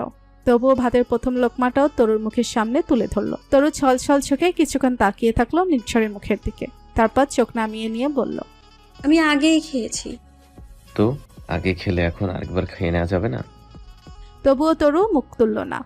নির্ঝর বলল, তুমি নিশ্চিন্তে খেতে পারো তরু, বিদেশে থেকে আমি সোরিসিয়াস অথবা ছোঁয়াচে চর্মরোগ নিয়ে আসি নাই। তরু রেগে গেল হুট করে। নির্ঝর, একটুও বদলায়নি তোমার স্বভাব। যা মুখে আসে বলে যাচ্ছ শুধু। এসব উল্টাপাল্টা কথা আর কখনো। কথা শেষ না করেই থেমে গেল তরু। নির্ঝর একদৃষ্টে তাকিয়ে আছে তরুর দিকে। এরকমই তো ছিল ওদের সম্পর্কটা। রোমান্টিক কথাবার্তা কখনো হতো না বললেই চলে। নির্ঝর এরকম খোঁচা দিয়ে কথা বলতো, আর তরু রেগে আগুন হয়ে যেত। মাঝে মাঝে আবার কথার তীর দিয়ে তরুকে লজ্জায় ভোলায় ভাসিয়ে নিয়ে যেত বহুদূর। আহা, সেই খুনসুটিময় দিনগুলো কোথায় হারিয়ে গেল। নির্ঝর তরুর মুখের সামনে ধরে রাখলো ভাতের লোকমাটা। তরু এবার মুখে পুরে নিল নির্ঝরের হাতের ভাতটুকু। ওর চোখের পানি তখন দুগাল বেয়ে গড়িয়ে পড়ছে। পুরনো স্মৃতিগুলো মাথাচাড়া দিয়ে উঠছে আবার। নির্ঝর তরুকে কান্না থামাতে বলল না, মেয়েটা না হয় কাঁদুক, এবার প্রাণ খুলে। তোমার মনে আছে তরু, ফুপা এভাবে তোমাকে নিজের প্লেট থেকে ভাত খাইয়ে দিতেন, আমি মাঝে মাঝে পাশে বসে দেখতাম আর মনে মনে ভাবতাম কবে যে আমি তোমাকে বৈধভাবে নিজের করে পাবো আর এভাবে খাইয়ে দেওয়ার অধিকার পাবো। আজ সেই ইচ্ছেটা পূরণ হলো আমার। যদিও এখনো আমাদের সম্পর্কটা বৈধতা পায়নি, তবে সেটাও খুব জলদি হয়ে যাবে ইনশাল্লাহ। কথা বলতে বলতে আরেকবার তরুর মুখের সামনে খাবার তুলে ধরলো নির্ঝর। তরু তখন হেসকি তুলে কেঁদে চলেছে। বাবা মা মারা যাওয়ার পরে অনেকটা সময় চলে গেল। কতগুলো বছর এত দরদ নিয়ে কেউ 5টা কথা বলে না, ভালোবেসে মায়া মেখে কেউ তাকায় না। কতগুলো বছর আহ্লাদ করে কেউ এক লোকমা খাবার তুলে ধরে না মুখের সামনে। জীবনের গতি তো অনেক আগেই কমে গিয়েছিল তরুর। যেদিন কলেজ থেকে ফিরে বাড়ির সামনে জোড়া লাশ দেখেছিল, তবু একটা শেষ আশা ছিল তরুর, নির্ঝর তো আছে। অশান্ত নদীতে ভেসে যেতে যেতে খড়কুটের মতো নির্ঝরকে আঁকড়ে ধরতে চেয়েছিল, কিন্তু শেষের ধাক্কাটা তরুর গতিশীল জীবন থামিয়ে দিয়েছে আজীবনের জন্য। এখন নির্ঝরকে নিজের সাথে জড়াতেও ভয় লাগে। যদি পারিপার্শ্বিক পরিস্থিতির চাপে একসময় বদলে যায় নির্ঝর, তার চেয়ে এখানেই সবকিছুর সমাপ্তি হোক। তবে এতটুকু সান্ত্বনা থাক, নির্ঝর ওকে ভালোবাসে। তিক্ততা আসার আগেই পথ ছেড়ে সরে যাওয়া ভালো। নির্ঝর খাওয়া শেষ করে উঠে দাঁড়ালো। রুমে ফিরে যেতে যেতে তরুকে বলল, আগামীকালের জন্য রেডি থাকো তরু। তরু চোখ বড় বড় করে নির্ঝরের চলে যাওয়া দেখলো। অজানা আশঙ্কায় ওর পুরো শরীর কাঁপছে। তখন মনের মধ্যে কেমন একটা শিরশিরে হাওয়া বয়ে যাচ্ছে। তরুর এই ভালো অভ্যাসটা গড়ে উঠেছিল মায়ের কল্যাণে। রাতে যতই দেরি করে ঘুমাক না কেন, ফজরের রক্তে ঠিক ঘুম ভেঙে যায় ওর। গতকাল রাতেও নির্ঝরের ওই শেষ কথাটুকু শুনে অনেকটা রাত নির্ঘুম কেটেছে তরুর। তবু আজেন কানে আসার সাথে সাথেই ঘুম ভেঙে গেল। নামাজ আদায় করে অন্যান্য দিনের মতো আজও রবের দরবারে মোনাজাতে কান্নায় ভেঙে পড়ল। জায়নামাজ থেকে উঠে জানালার পর্দাগুলো খুলে দিল। ভোরের আলো ফুটতে শুরু করেছে কেবল। বাইরের সেই সুন্দর প্রকৃতি দেখে তরুর কেন জানি মনে হলো আজকের দিনটা অন্যান্য দিনের চেয়ে আলাদা হবে। তরুর আশঙ্কা সত্যি করে কিছুক্ষণের মধ্যে এসে হাজির হলো তানি, সাথে ছোটখাটো একটা লাগেজ। খোলার পর সবার প্রথমেই লাগেজ থেকে বেরিয়ে এলো একটা টকটকে লাল জামদানি। তরুর মনে পড়ে যায় পুরনো কথা। কথায় কথায় একদিন নির্ঝরকে বলেছিল টুকটুকে লাল জামদানি পরে বউ সাজবে সে। তানি তাড়া দিল, কই তরু আপা, জলদি মুখটা ধুয়ে আসো তো। এখন ব্রাইডাল মেকআপ শুরু না করলে দেরি হয়ে যাবে। তরুর বুকের ভেতরে আগের রাতের মতোই হাতুড়ি পেটা শুরু হলো আবার। গম্ভীর মুখেও বলল, আমি সাজবো না তানি। আমার সাথে এসব বলে লাভ নেই। বাবা আর ভাইয়ার অর্ডার আছে আমার ওপর। আমার কথা আছে মামা আর তোর ভাইয়ের সাথে। কথাবার্তা যা বলার বলে নিও। এখন আমাকে সাজাতে দাও প্লিজ। ভাইয়া বলেছে সুন্দর করে সাজাতে পারলে নগদ 3000 টাকা দেবে। আমাকে টাকাটা থেকে বঞ্চিত করো না প্লিজ। তরু তার সিদ্ধান্তে অটল। তানির হাজার প্রচেষ্টাও তাকে তার সিদ্ধান্ত থেকে তিল পরিমাণ নড়াতে পারল না। তানি হাল ছেড়ে দিল এক সময়। ও তরুর রুম থেকে বেরিয়ে যাওয়া 30 সেকেন্ডের মাথায় ঘূর্ণিঝড়ের মতো রুমে ঢুকলো নির্ঝর। তরু জানতো নির্ঝর আসবে, আর এটাও বুঝতে পেরেছিল নির্ঝরের সামনে ওর কোনো জেদি ধোপে টিকবে না। তাই একবারও চোখ তুলে সামনের দিকে তাকালো না তরু। নির্ঝর রুমে ঢোকার আওয়াজ পেয়ে মাথা নিচু করে ফেললো। ভয় হলো তরুর। একবার ওই তীক্ষ্ণ অন্তর্ভেদী চোখের দিকে তাকালে নিজেকে কন্ট্রোলে রাখা সম্ভব হবে না। নির্ঝর কতক্ষণ দম্পি করলো, আপোষে বোঝানোর চেষ্টা করলো, ইমোশনাল কথা বলে কনভিন্স করার চেষ্টা করলো, কিন্তু তরু একবারের জন্য চোখ তুলে তাকালো না। বিছানার চাদর খামচে পড়ে থাকলো। এমনকি একটা বর্ণ উচ্চারিত হলো না ওর মুখ থেকে। অবিরাম জলধারা গাল গড়িয়ে পড়ছিল ক্রমশ। নির্ঝরও যেন মরিয়া হয়ে উঠল। যে কোনোভাবে তরুকে ওর দিকে তাকাতে বাধ্য করবে। একেবারে তরুর মুখোমুখি এসে বসলো। দুহাতে রাজলায় গাল ধরে তরুর মুখটা তুলে ধরলো ওপরে। তরুর সাথে সাথে চোখ বন্ধ করে ফেললো। নির্ঝর খুঁটিয়ে দেখলো সে মুখশ্রী। বন্ধ চোখ, নাক, ঠোঁট সবকিছু। একের পর এক হৃদয় নিংড়ানো আকুতি ঝরে পড়লো ওর কণ্ঠে। তোমার বিয়েতে রাজি হতে হবে না তরু, শুধু একবার চোখ খুলে তাকাও আমার দিকে। তরুর অন্তরের অন্তঃস্থল পর্যন্ত পৌঁছালো সে আকুলতা। চোখের পাতা তিত্তির করে কেঁপে উঠল। তবুও তরু চোখ খেল না। নির্ঝর খেপলো ভীষণভাবে। ঠিক আছে, তাকাতে হবে না। কালই আমি ফিরে যাবো আবার, আর আসবো না এখানে। তারপর তুমি চোখ খুলে তাকিয়ে থেকো। এই যে আমার জীবনের সব সুখ শান্তি কেড়ে নিলে তুমি, এই জন্য তোমাকে আমি কখনো ক্ষমা করব না। আর এরপর যদি আমি নিজের ক্ষতি করে ফেলি, তার জন্য দায়ী থাকবে তুমি। আজ তুমি প্রমাণ করে দিলে তরু, আমি তোমার লাইফের কেউ না। আমার প্রতি তোমার ভালোবাসা ঠিক কতটুকু তাও আমি বুঝে গেলাম। তরু এবার শব্দ করে কেঁদে ফেললো, কিন্তু চোখ খুলো না। নির্ঝর হতাশ ভঙ্গিতে উঠে দাঁড়ালো। পরাজিত সৈনিকের মতো মাথা নিচু করে বের হয়ে গেল রুম থেকে। তরুর কলিজাটা যেন ছিঁড়ে যাচ্ছিল তখন। জ্ঞান হবার পর থেকে এই একজন পুরুষকে নিয়েই তো স্বপ্নের চাল বুনেছে। মনে প্রাণে শুধু তার কাছে নিজেকে সঁপে দেওয়ার জন্য প্রস্তুত করেছিল, অথচ আজ তাকে নিজের জীবন থেকে সরিয়ে দিতে হচ্ছে। কষ্ট হলেও নির্ঝরের ভালোর জন্যই কাজটা করা দরকার। কি পাবে তরুকে বিয়ে করেও? শুধু সবার প্রবঞ্চনা, টিটকারি, সবাই হাসাহাসি করবে আড়ালে ওকে নিয়ে। তার চেয়ে বরং এটাই ভালো হলো। তরু ভেবেছিল বিয়েটা ঠেকাতে পেরেছে, কিন্তু ওর ধারণা ভুল প্রমাণিত করে ঘরে ঢুকলেন আসগর খান। তিনি কিছু বোঝাতে গেলেন না তরুকে, গম্ভীর স্বরে বললেন, জীবনে কখনো কিছুক্ষণে যদি তোর মনে হয় আমি তোর মামা, তোর ভালো চেয়েছি, একবারও যদি আমাকে নিজের কাছের একজন বলে ভেবে থাকিস, তাহলে আজ এই বিয়েতে তুই অমত করবি না। আমি দানিকে পাঠাচ্ছি, আর এরপরেও তুই রাজি না হলে ধরে নেব নিজের জীবনের সিদ্ধান্ত নিজে নেওয়ার মতো যথেষ্ট বড় হয়ে গেছিস তুই। তাই এখন আর তোর মামাকে কোনো প্রয়োজন নেই তোর। আসগর খান চলে গেলেন, কিন্তু তার কথাগুলো কাজ করলো ম্যাজিকের মতো। তরু বাধ্য মেয়ের মতো মেনে নিল সব। তানি সাজিয়ে দিল ওকে, টকটকে লাল জামদানি পরে মাথায় ঘোমটা দিয়ে তানি ওকে নিয়ে আয়নার সামনে দাঁড় করালো। তরু অপলক তাকিয়ে দেখলো নিজেকে, দু চোখে আবার পানি জমতে শুরু করেছে ওর। তানি শাসালো, তরু আপা প্লিজ, এখন কোনো কান্নাকাটি নয়, মেকআপ নষ্ট হয়ে যাবে তাহলে। তানির সাথে রুমের বাইরে বের হয়ে চমকে গেল তরু। আসগর খানের সাথে বসে আছেন তরুর দাদা ইয়াজউদ্দিন তালুকদার। আসগর খান ইয়াজউদ্দিন তালুকদারকে বলছেন, হতে হলেও তরু আপনাদের বাড়ির মেয়ে, আপনাদের অনুমতি ছাড়াও লাইফের এত বড় সিদ্ধান্ত নেওয়াটা উচিত হবে না বলে আমার মনে হয়। চেয়েছিলাম তরুর চাচাদেরও ডাকতে, তো আপনি তো জানেনই তারা কেউ ঠিক এই বিয়েতে রাজি না, তাই আপনাকেই। আমি বুঝেছি বাবা, তাদের কাউকে ডাকার প্রয়োজনও নেই। আমি আছি, এটাই যথেষ্ট। আর তোমার প্রতি আমি সত্যি কৃতজ্ঞ। আমার মৃত ছেলের ইচ্ছে পূরণ করছো তুমি। এভাবে বলবেন না প্লিজ, ইয়াসিরের সাথে সাথে এটা আমারও তো ইচ্ছে ছিল। কথার মাঝখানে তরুকে দরজায় দাঁড়ানো দেখে ইয়াজউদ্দিন তালুকদার ডাকলেন, দাদু ভাই, এদিকে এসো। বউ সেজে তোমাকে খুব সুন্দর লাগছে, একদম তোমার দাদির মতো। তরু এগিয়ে গিয়ে দাদার গা ঘেঁষে বসে প্রশ্ন করল, কেমন আছেন দাদাজান? আলহামদুলিল্লাহ, আল্লাহ যেমন রেখেছে দাদু ভাই। তুমি আমার উপর অভিমান করে আছো নিশ্চয়ই? একদমই না, কেন বলুন তো? এই যে ইয়াসির সাহেবের মৃত্যুর পর থেকে ঠিকভাবে তোমার খোঁজখবর নিতে পারিনি। আসলে বুড়ো হয়ে গেছি তো। একটা বয়সের পর বেশিরভাগ বাবা মা ছেলে মেয়েদের কাছে মৃত্যুহীন হয়ে যায়। তখন আর তাদের নিজের ইচ্ছে মতো কিছু করার সুযোগ থাকে না, ছেলে মেয়েদের মর্জি মতো চলতে হয়। আমিও সেরকম একটা সময় পার করেছি। বুড়ো মানুষ বলে আজ আমার কোনো কথার সামান্য দামটুকু তাদের কাছে নেই। তাই চাইলেও অনেক সময়। আপনার কৈফিয়ত দেওয়ার দরকার নেই দাদাজান, আমি বুঝি সব। আর আপনার উপর সত্যিই আমার কোনো অভিমান নেই। তবে হ্যাঁ, আমি খুব মিস করি আপনাকে। আপনার সেই আদর স্নেহের কথা মনে পড়ে প্রচণ্ড। সে তো আমারও তোমার কথা মনে পড়ে দাদু ভাই, কিন্তু হাত পা যে বাঁধা। এই যে আজ তোমার সাথে দেখা করতে এলাম, তাও তোমার চাচাদের কাছে মিথ্যে বলে আসতে হলো। বিয়েটা হয়ে যাওয়ার পরে ওদের গিয়ে সত্যিটা বলবো। আপনি এসেছেন, আমি খুব খুশি হয়েছি দাদাজান। আমার জন্য দোয়া করবেন। তোমার জন্য তো সব সময় দোয়া করি দাদু ভাই, আল্লাহ তোমাকে সব সময় ভালো রাখুক। বিয়েটা হয়ে গেল সুষ্ঠুভাবে। বিয়ে, ফটো সেশন, সর্বোপরি সব আনুষ্ঠানিকতা শেষ হতে হতে দুপুরে খাওয়ার সময় হয়ে এলো। খাবার বাইরে থেকে অর্ডার করে আনা হয়েছিল। তানি আর তরু মিলে সেসব সার্ভ করে দিল টেবিলে। মানুষের মন বড়ই অদ্ভুত। কিছুক্ষণ আগেও বিয়েটাতে রাজি ছিল না তরু, অথচ বিয়েটা হয়ে যাওয়ার পর অনেকটা ভারমুক্ত লাগছে নিজেকে। মনে হচ্ছে আঁকড়ে ধরার জন্য শক্ত একটা খুঁটি আছে ওর।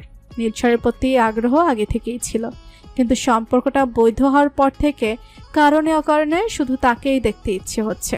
সবার প্লেটে খাবার তুলে দিতে দিতে কয়েকবার আর চোখে তাকালো নির্ঝরের দিকে।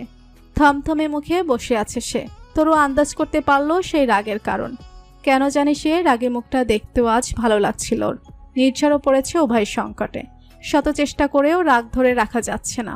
তরুকে লাল শাড়িতে এত অপূর্ব লাগছে যে চোখ ফেরানো দেয়, কিন্তু বেশি তাকালেই রাগ নেমে যাচ্ছে তরতর করে। না, অন্তত সপ্তাহখানেক এই রাগ ধরে রাখতে হবে। তরু রাগ ভাঙাতে আসলেও গলে জল হওয়া যাবে না। দুপুরের খাওয়া দাওয়া শেষ করে তরুর দাদা চলে গেলেন। বয়স্ক মানুষ, তাই আসগর খান নিজেই গেলেন তাকে পৌঁছে দিতে।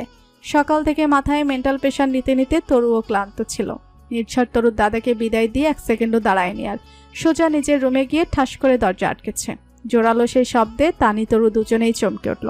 তানি বলল, সেই তো বিয়েটা করতেই হলো, মাঝখান থেকে ভাইয়াকে চটিয়ে দিলে।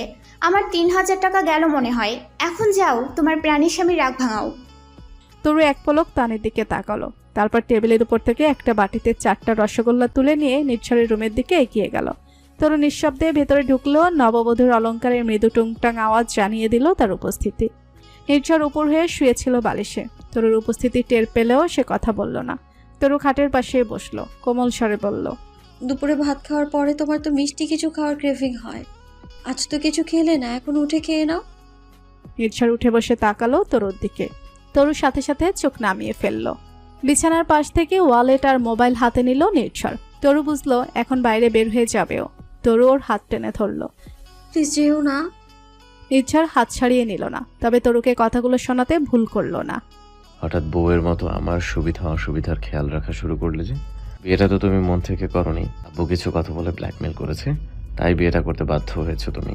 নইলে আমার মতো নির্ঝরকে বিয়ে করতে তোমার বয়েই গেছে। গত 2টা মাস আমি দিন রাত ছটফট করলাম, কখন আমার তরুর কাছে ফিরবো, কখন তাকে আপন করে নিয়ে তার দুঃখগুলো মুছে দেব। অথচ ফাইনালি যখন সেই দিনটা এলো, তখন তুমি মুখ ফিরিয়ে নিলে। রিয়েলি আমি এতটাই নগণ্য তোমার কাছে, নাকি আমাকে বিশ্বাস করতে পারছিলে না? কি মনে করেছো বিয়ের করে সবার কথা শুনে আমি হীনমন্যতায় ভুগে তোমাকে ছেড়ে দেব? এত নিকৃষ্ট মনে হয় আমাকে তোমার? তুমি আসলে আমাকে চিনতেই পারোনি তরু। এটাই আমার জীবনের সবচেয়ে বড় আফসোস। এতগুলো বছরে আমি আমার তরুর বিশ্বাসটাই অর্জন করতে পারিনি। আমার এত আকুতির পরেও তোমার মনে এতটুকু মায়া জন্মায়নি তরু। এত চেষ্টা করেও তোমাকে বিয়েতে রাজি করাতে পারিনি। আমার উচিত ছিল তখনই সরে আসা, কিন্তু আমি সেটা পারিনি তরু। আসলে আমি একটা নির্লজ্জ। এত কিছুর পরেও আমি তোমাকেই চাইছি। নির্ঝর বের হয়ে গেল বাসা ছেড়ে। তরু পাগলের পোলাপের মতো একা একা বলতে থাকলো, তুমি ভুল বুঝছো আমার নির্ঝর। তোমার প্রতি আমার এতটুকু অবিশ্বাস জন্মায়নি কখনো। তোমার ভালোর জন্য পিছিয়ে আসতে চেয়েছি। তোমার বউ হব বলেই তো অপেক্ষা করেছিলাম এতগুলো বছর। তুমি আমায় যতটা চেয়েছো ঠিক ততটাই আমিও চেয়েছি তোমায়, কিন্তু পরিস্থিতিটাই এমন যে আমি চাইলেও তোমাকে নিয়ে স্বপ্ন দেখতে পারছি না। আর তোমার ভালোবাসি বলেই তোমার ভালো চেয়েছিলাম আমি। আফসোস তরুর আহাজারি নির্ঝরের কান অব্দি পৌঁছালো না। নির্ঝর বাসায় ফিরল রাতে। তানি দরজা খুলে মুখ ঝামটা দিল। বাসায় কেন এসেছিস? বাইরেই থাকতি। পাশে শর্তানি, ঘরে ঢুকবো। তুই এমন কিভাবে পারলি ভাইয়া? তোর আবার মেন্টাল হেলথ কোন অবস্থায় আছে তুই জানতি না সেটা? তারপরেও তার সাথে এতটা রুট কিভাবে হতে পারিস তুই? মন গড়া কতগুলো কথা বলে মেয়েটাকে হার্ট করলি। সে দুপুর থেকে না খেয়ে আছে। শিট, এখনো খাইনি তরু। কিভাবে খাবে? তুই যেসব কথা বলেছিস তারপরেও কি খাবার গলা দিয়ে নামার কথা? তরু কোন রুমে? তোর রুমেই আছে। নির্ঝর হন্তদন্ত হয়ে ওর রুমে ঢুকলো। রুমে ঢুকার পর সবার আগে যে দৃশ্যপটটি ও চোখের সামনে ভেসে উঠলো সেটার স্বপ্ন নির্ঝর দেখছে বহু বছর ধরে। তার রুমে তারই বিছানায় আলুথালু হয়ে ঘুমিয়ে আছে তরু। এখনো দুপুরের সেই শাড়িটা পরনে। অবিরত কান্না তার প্রমাণ রেখে গেছে পুরো মুখ জুড়ে। চোখের কাজল লেপ্টে ছড়িয়ে আছে। মুখের সাজসজ্জা ম্লান হয়ে গেছে অনেকটা। নির্ঝর খাটের পাশে বসে তরুর এক পাশের গালে আলতো করে হাত রাখলো। সাথে সাথে উঠে বসলো তরু। নির্ঝর প্রশ্ন করলো, খাওনি কেন এখনো? ইচ্ছে করেনি তাই। কাটকাট জবাব পেয়ে মিয়ে গেল নির্ঝর। দুপুরের ব্যবহারের পরিপ্রেক্ষিতে অপরাধ বোধটা বাড়ছে ক্রমশ। নির্ঝর আত্মপক্ষ সমর্থনপূর্বক ব্যাখ্যা করার চেষ্টা করলো। তরু আম সরি, তখন এত রাগ উঠলো যে। বলতে গিয়েও থেমে গেল নির্ঝর। অবাক হয়ে নিজেই মনে মনে প্রশ্ন করলো নিজেকে, আশ্চর্য, রাগ না আমার কথা করার ছিল, রাগ না আমার করার কথা ছিল, আর তরু এসে সেটা ভাঙানোর কথা ছিল, তাহলে আমি উল্টো ওর অভিমান ভাঙাচ্ছি কেন? হতভম্ব নির্ঝরের হুঁশ হলো তরুর কথায়। রাত অনেক হয়েছে, খেতে এসো। নির্ঝর তরুর পিছু পিছু খাবার রুমে গেল। বোধহয় দেজা ভু হচ্ছে। ঠিক আগের দিনের মতোই তরু খাবার সার্ভ করে দিল ওকে। শুধু একটা পরিবর্তন প্রচণ্ড রকমের চোখে লাগলো নির্ঝরের। আগের দিনে গায়ে পোশাক বলতে ছিল ঘরোয়া আট পরে সালোয়ার কামিজ, আর আজ সেখানে বিয়ের শাড়ি। তরু দক্ষ হাতে একের পর এক খাবার সার্ভ করে দিচ্ছিল। নির্ঝর মুগ্ধ হয়ে দেখছিল তা। অদ্ভুত এক প্রশান্তি বয়ে গেল নির্ঝরের তনু মনে। গতকাল এই মেয়েটির সম্পর্কে শুধুই ওর ফুফাতো বোন ছিল। ভালো লাগা থাকলে অধিকার ছিল না মেয়েটির উপর। অথচ একদিনের ব্যবধানে আজ সেই মেয়েটি ওর স্ত্রী, যার শরীরে মনে শুধুই নির্ঝরের অধিকার। আগের দিনের আরও একটি ঘটনার পুনরাবৃত্তি হলো আজ। তরুর হাত ধরে টেনে নিজের পাশে বসিয়ে ভাতের প্রথম লোকমাটা ওর মুখের সামনে তুলে ধরল নির্ঝর। তরু ডান হাতে নির্ঝরের হাতের কবজি ধরে মুখে পুরে নিল ভাতটুকু এবং তারপরেই কেঁদে ফেলল। আগের দিনের কান্নায় শুধু কষ্ট থাকলেও আজকের কান্নায় কষ্টের সাথে অভিমানও মিশে আছে। সেই কান্না দেখে নির্ঝর তার ডিসিশন চেঞ্জ করলো। না, একদিনের রাগারাগিতে এই মেয়ে নিজের চেহারা যে হাল করেছে, এক সপ্তাহ রেগে থাকলে যে কি করবে আল্লাহ মালুম জানে। নির্ঝর ব্যাখ্যা করল। আমি বুঝি তরু, কেন তুমি বিয়েতে রাজি হতে চাচ্ছ না, সেটাও বুঝতে পারি। মিথ্যে বলবো না, দুপুরে তোমাকে ওই কথাগুলো বলার পেছনে কিছুটা অভিমান ছিল আমার, কিন্তু তার চেয়েও বহুগুণ স্ট্রং আরও একটা কারণ ছিল। আমি দেখতে চেয়েছিলাম তোমার রিয়াকশন কেমন হয়। শোনো তরু, এত নরম হয়ে চললে হবে না। যদি মনে করো তোমার উপরে কেউ মিথ্যে কিংবা ভুল অপবাদ চাপিয়ে দিচ্ছে, তাহলে তার প্রতিবাদ করো। সেটা আমি কিংবা তোমার সবচেয়ে আপনজন হলেও ছাড় দিও না। আরও কিছু কথা বলি তোমাকে, মনোযোগ দিয়ে শুনবে কিন্তু। আমি তোমাকে আমার সাথে প্যারিস নিয়ে যেতে চাই, তাই আমাদের এই বিয়েটার কথা আমি আপাতত কাউকেই জানাতে চাচ্ছি না, কারণ আমি আত্মীয় স্বজন জানলে কথাটা আমার মায়ের কানেও পৌঁছে যাবে। এই কয়দিনে মায়ের যা রূপ দেখলাম আর বাবার থেকে যতটা জানলাম, তাতে এতটুকু বুঝি মা আমার এই উদ্দেশ্য সফল হতে না দেওয়ার জন্য সব রকম চেষ্টাই করবেন। যদিও আমি আমার লক্ষ্যে অটল, তবু চাইছি পুরো প্রসেসটা যাতে ঝামেলাহীন হয়। এরপরেও কথা আছে, যেহেতু আমরা বিবাহিত দম্পতি, তাই যে কোনো আচরণ হয়তো কখনো কারো না কারো চোখে লাগতে পারে। সেক্ষেত্রে কেউ যদি তোমার প্রতি এসব নিয়ে প্রশ্ন তোলে, তাহলে আমাদের বিয়ের কথাটা জানাতে দ্বিধা করো না একদম। শুধু এতটুকু বিশ্বাস রেখো, যে কোনো পরিস্থিতিতে আমি তোমার পাশে আছি ইনশাল্লাহ। আর মোস্ট ইম্পর্টেন্ট আরেকটা কথা আছে তরু, কখনো কারো কথায় প্ররোচিত হয়ে ভুল সিদ্ধান্ত নিও না। আমি জানি আগে থেকেই তুমি বিয়েটা নিয়ে একটা হীনমন্যতায় ভুগেছ। এখন কেউ হয়তো বিয়েটা সম্পর্কে জেনে গিয়ে উস্কে দিল তোমাকে, বলল যে তোমার আমাকে বিয়ে করাটা উচিত হয়নি, কিংবা তুমি বিয়ে করে আমার লাইফটা স্পয়েল করেছো। এসব কথা একদম কান দেবে না। তোমার প্রতি আমার ভালো লাগাটা বহু বছরের হলেও আমি নিশ্চিত ছিলাম না যে সত্যি সত্যি তোমাকে বৈধভাবে নিজের করে নিতে পারবো কিনা, কারণ মানুষের ভবিষ্যৎ অনিশ্চিত, আর যে কোনো সময় যে কোনো কিছু হয়ে যেতে পারে। কিন্তু দেখো, এত বাধা বিপত্তির পরেও আমি তোমাকে পেয়েছি। স্বয়ং সৃষ্টিকর্তা চেয়েছেন বলেই তোমাকে পেয়েছি। যেহেতু আল্লাহর ইচ্ছায় পবিত্র বন্ধনে আবদ্ধ হয়েছি আমরা, তাই আমার জন্য একমাত্র তুমিই যোগ্য। সুতরাং বাইরের কারো কথায় কান দিয়ে একদম নিজের মন দুর্বল করবে না। শুধু মনে রাখবে, তোমার নির্ঝর তোমাকে ভালোবাসে। আর সবশেষ যে কথাটা তোমাকে বলবো, কিছুদিন আগে তোমার সাথে যেটা হয়ে গেছে সেটা জাস্ট একটা দুর্ঘটনা, আর 5টা সাধারণ দুর্ঘটনার মতোই ধরে নাও এটাকে। এটা নিয়ে হীনমন্য কুণ্ঠিত হয়ে থাকার কোনো কারণ নেই। তুমি আমার কাছে আগে ঠিক যেরকম ছিলে এখনও তেমনই আছো। আর 5টা স্বাভাবিক দাম্পত্য সম্পর্কের মতোই হবে আমাদের সম্পর্কটাও। ছোট্ট একটা সংসার হবে আমাদের। তুমি তোমার সবটুকু ভালোবাসা উজাড় করে দেবে আমাকে, ঠিক তেমনি আমিও। আল্লাহ চাইলে আমাদের সংসারে একসময় নতুন অতিথিও আসবে, আমরা মেতে থাকবো তাদের নিয়ে। আর এই সব কিছু তখনই সম্ভব হবে যখন তুমি নিজেকে শক্ত রাখবে। আর তোমার সবচেয়ে বড় শক্তি হয়ে নির্ঝর তো তোমার পাশে আছেই। তো তরু, তুমি প্রস্তুত তো আমাদের ভবিষ্যৎটাকে রংধনুর 7 রঙে রঙিন করে তুলতে? তরু স্পষ্ট স্বরে জবাব দিল।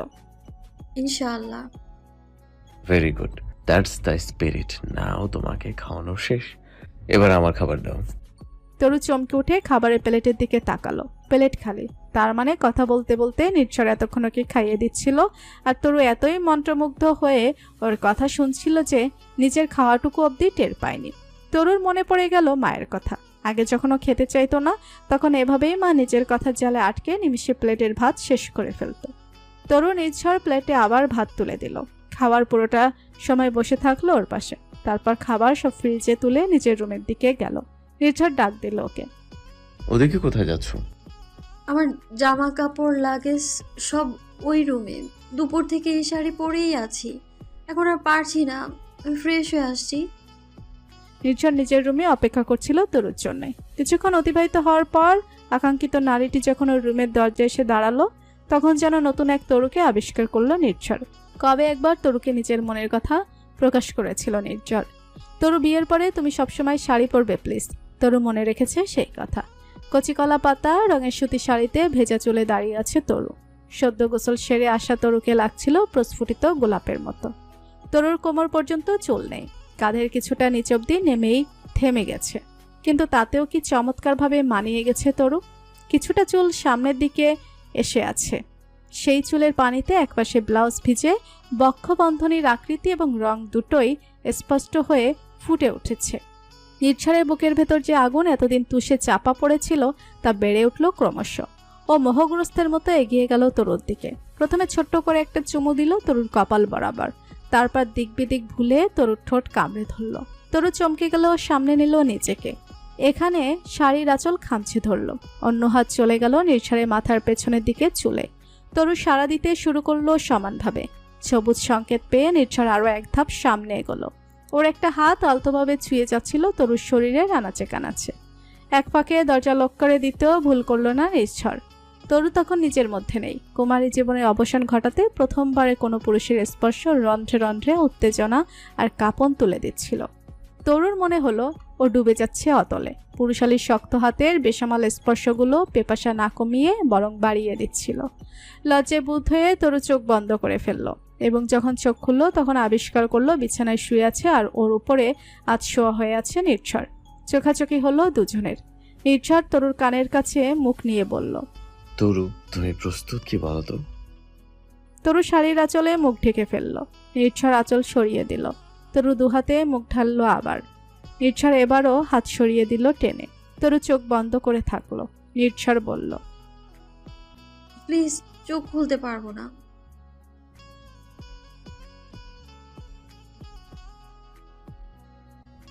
নির্ঝরের কথা মতো তরু চোখ খুলে তাকালো। তাকিয়ে ঘোর লেগে গেল ওর। নিঃশ্বাসের গতিবেগ বাড়ল। চাপা চিৎকার আশ্রে পড়ল দেয়ালে দেয়ালে। পুরুষালী শক্ত করতল ছুঁয়ে গেল নারীদেহের প্রত্যেকটা ভাঁজ। সিগারেট পোড়া তামাটের ঠোঁট দুটো আগ্রাসী হয়ে উঠল ভীষণভাবে। সেই ঠোঁট জোড়ার প্রবল আশ্লেষে বারংবার কেঁপে কেঁপে উঠল নরম কোমল নারীদেহ। বাইরের প্রকৃতি শান্ত। আকাশের তারাগুলো জ্বলছে মিটিমিটি। জ্যোৎস্না তার অকৃত্রিম আলো নিঃস্বার্থভাবে ছড়িয়ে যাচ্ছে পৃথিবীর বুকে। অথচ চার দেয়ালে ঘেরা একটা ছোট্ট কক্ষে কালবৈশাখী ঝড় বয়ে গেল। দীর্ঘ এই ঝড় তার ছাপও রেখে গেল। রুমের আনাচে কানাচে ছড়িয়ে ছিটিয়ে থাকা শাড়ি, অন্তরীয়, ট্রাউজার, টি শার্ট, অন্তর্বাস, দুমড়ে মুচড়ে থাকা বিছানার চাদর জানান দিয়ে গেল কিছুক্ষণ আগেই এখানে আদিম বুন উন্মোদনায় মেতেছিল দুটি দেহ। তরুণ ইচ্ছারের কথা রেখেছে। সংগ্রামের পুরোটা সময়ও তাকিয়েছিল, কিন্তু পরিবেশ শান্ত হওয়ার পর যখন ইচ্ছার ওর দিকে তাকিয়ে মিটিমিটি হাসলো, তখন আবার চোখ বন্ধ করলো। এরপর নির্ঝরের কথাতেও কাজ হলো না। নির্ঝর অবশ্য দমল না তাতে। বিশেষ সময়টুকুর বর্ণনা দেওয়া শুরু করলো তরুর পাশে শুয়ে। তরু লজ্জায় হাঁসফাঁস করে উঠল। নির্ঝর থামল না। একসময় তরুর পক্ষে আর শোনা সম্ভব হলো না। দুহাতে নির্ঝরের মুখ চেপে ধরে শাসালো। তোমার কি লজ্জা শরম বলতে কিচ্ছু নেই? একদম চুপ করে থাকো, আর একটাও কথা বলবে না। নির্ঝর মুখের উপর থেকে হাত সরিয়ে বলল, দেখবেও না। তরু চোখ বড় করে তাকালো। খুনসুটিতে কাটলো রাত। ফজরের আজান জানান দিয়ে গেল আরেকটা দিনের শুরু হতে যাচ্ছে। তরু তাগাদা দিল, চলো আমরা আজ একসাথে নামাজ আদায় করি দুজন। গোসল সেরে পাশাপাশি জায়নামাজে দাঁড়ালো ওরা।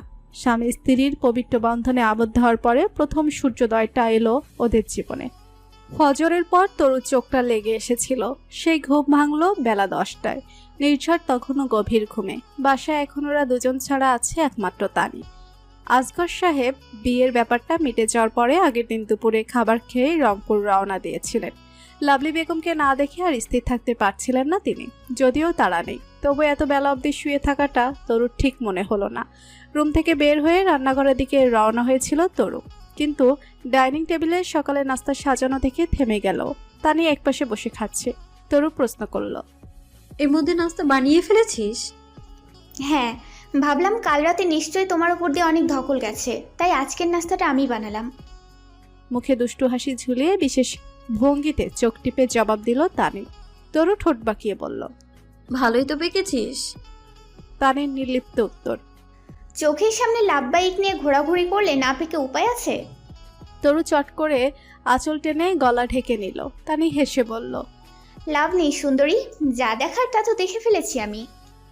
তরু সরু চোখে তাকিয়ে বলল, ভাই আর বোন দুইটাই হয়েছে একরকম, একেবারে বদের হাড্ডি। তরুর কথা শেষ হওয়ার সাথে সাথে এবার দুজনেই হেসে উঠল একসাথে। তানির এত ভালো লাগলো, কতগুলো দিন পর তরু এমন প্রাণ খুলে হাসছে। তানি বলল, বসে নাস্তাটা করে নাও। তরু চেয়ার টেনে বসে জিজ্ঞাসা করল, তোরা ভার্সিটি নেই?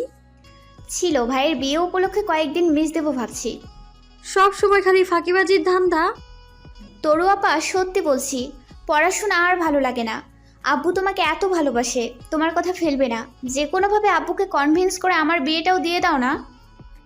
ওদের কথার মাঝ পথেই নির্ঝর এসে ঘুম ঘুম চোখে হাই তুলে চেয়ার টেনে বসলো। তরু নাস্তা সার্ভ করে দিল ওকে। নির্ঝর খেতে খেতে তরুর দিকে তাকিয়ে তাগেদা দিল। জলদি নাস্তা করে রেডি হয় না, আমরা বের হব। কোথায় যাব? তোমার জন্য পাসপোর্ট বানাতে দিতে হবে, তাই যাব। তানি জিজ্ঞাসা করলো। আব্বু যাওয়ার পরে তার সাথে আর কথা হয়েছিল ভাইয়া? আম্মুর শরীরের এখন কি অবস্থা? এইমাত্র ফোন দিয়েছিলাম, কোমরের দিকে ভালোই ফ্র্যাকচার হয়েছে। ডাক্তার লম্বা জার্নি করতে করতে একেবারেই বারণ করেছে, অথচ মা বাড়িতে ফেরার জন্য জেদ ধরে বসে আছে। তারই মন খারাপ করে ফেললো মায়ের শারীরিক অবস্থার বর্ণনা শুনে। খারাপ লাগছিল নির্ঝরেরও, শতে হলেও তিনি তো মা। তরু বলল, আমি বলি কি, কষ্ট হলেও মামিকে ঢাকায় আনার ব্যবস্থা করো। নিজের বাড়িঘর ছেড়ে কতদিন আর ওভাবে ওখানে পড়ে থাকবেন? তাছাড়া ওই দিকের চেয়ে ঢাকায় ডক্টর ট্রিটমেন্টও ভালো পাবেন। নির্ঝর আর তানিও সহমত জানালো ওর কথায়। নির্ঝর বলল, আমি তাহলে বাবার সাথে কথা বলি, যত দ্রুত সম্ভব রওনা হোক মাকে নিয়ে। বয়সের সাথে সাথে শরীরে নানা রোগ বাসা বেঁধেছে। তারপর আবার রংপুরের সেই কাণ্ডটার পর এখন তো একেবারেই করুণ অবস্থা। সব মিলিয়ে লাভলি বেগমের এখন নাজেহাল অবস্থা। তবে শারীরিক দিক থেকে ধরাশয়ী নিস্তেজ হলেও মনের তেজ এতটুকুও কমেনি তার। বাসায় নিয়ে আসার পর তরু আন্তরিকভাবে ব্যথিত হয়ে দেখা করতে গেলে লাভলি বেগমের সাথে জিজ্ঞাসা করলো শারীরিক অবস্থা। তরুর কথার প্রত্যুত্তরে বিছানায় শুয়ে সর্বশক্তি দিয়ে চেঁচিয়ে উঠলেন লাভলি বেগম। আমার ঘরে ঢোকার সাহস হলো কিভাবে তোমার? এইসব আলগা দরদ আর দেখাতে আসবে না, এক্ষুনি বের হও এখান থেকে। আজগর সাহেব স্ত্রীর পাশেই বসেছিলেন। তরু তাকালো মামার দিকে। অসুস্থ রোগী নিয়ে তো লম্বা জার্নি করে প্রচণ্ড ক্লান্ত ছিলেন তিনি, অথচ ঘরে এসে উঠতে না উঠতে অশান্তি। মেজাজ বিগড়ে গেলেও শান্ত থাকার চেষ্টা করলেন তিনি। তরুর দিকে তাকিয়ে হেসে বললেন, বুঝতে পারছি মামির জন্য চিন্তা হচ্ছে তোর, কিন্তু চিন্তার কিছু নেই। ডাক্তার বলেছে রেস্ট নিলে ঠিক হয়ে যাবে, দেখবি আগামী মাসখানেকের মধ্যে চাইলে তোর মামি WWE চ্যাম্পিয়নশিপও খেলতে পারবে। তানি মায়ের পাশেই বিছানায় বসেছিল। বাবার কথা শুনেও ফিক করে হেসে দিল। যেহেতু লাভলি বেগমের হাতের নাগালেই ছিল তানি, তাই শুয়ে থাকা অবস্থাতেই তানির গাকে সপাটে চটটা বসালেন তিনি। তানির হাতে কোনো ভাবান্তর হলো না, বরং কণ্ঠে সবটুকু উচ্ছ্বাস ঢেলে দিয়ে তানি বলল, উফ, আমাকে তুমি চিন্তামুক্ত করলে আম্মু। পা পিছলে পড়ে গিয়ে তোমার কোমরের জোর কমলেও হাতের জোর যে ঠিকঠাকই আছে, এটা ভেবেই ভালো লাগছে আমার। লাভলি বেগম মেয়েকে আরেকটা চট দিতে উদ্যত হচ্ছিলেন কেবল, তার আগে নির্ঝর বলল, তানি, টেবিলে খাবার রেডি করো, আব্বু আম্মু অনেকটা পথ জার্নি করে এসেছে। তানি চলে গেল। নির্ঝর এসে বসলো মায়ের পাশে। কণ্ঠস্বর যথাসম্ভব কোমল রেখে বোঝানোর চেষ্টা করলো মাকে। আম্মু, তানি এখন আর ছোট বাচ্চা নাই। হুটহাট কারণে অকারণে ওর গায়ে হাত তোলার কি ঠিক হচ্ছে?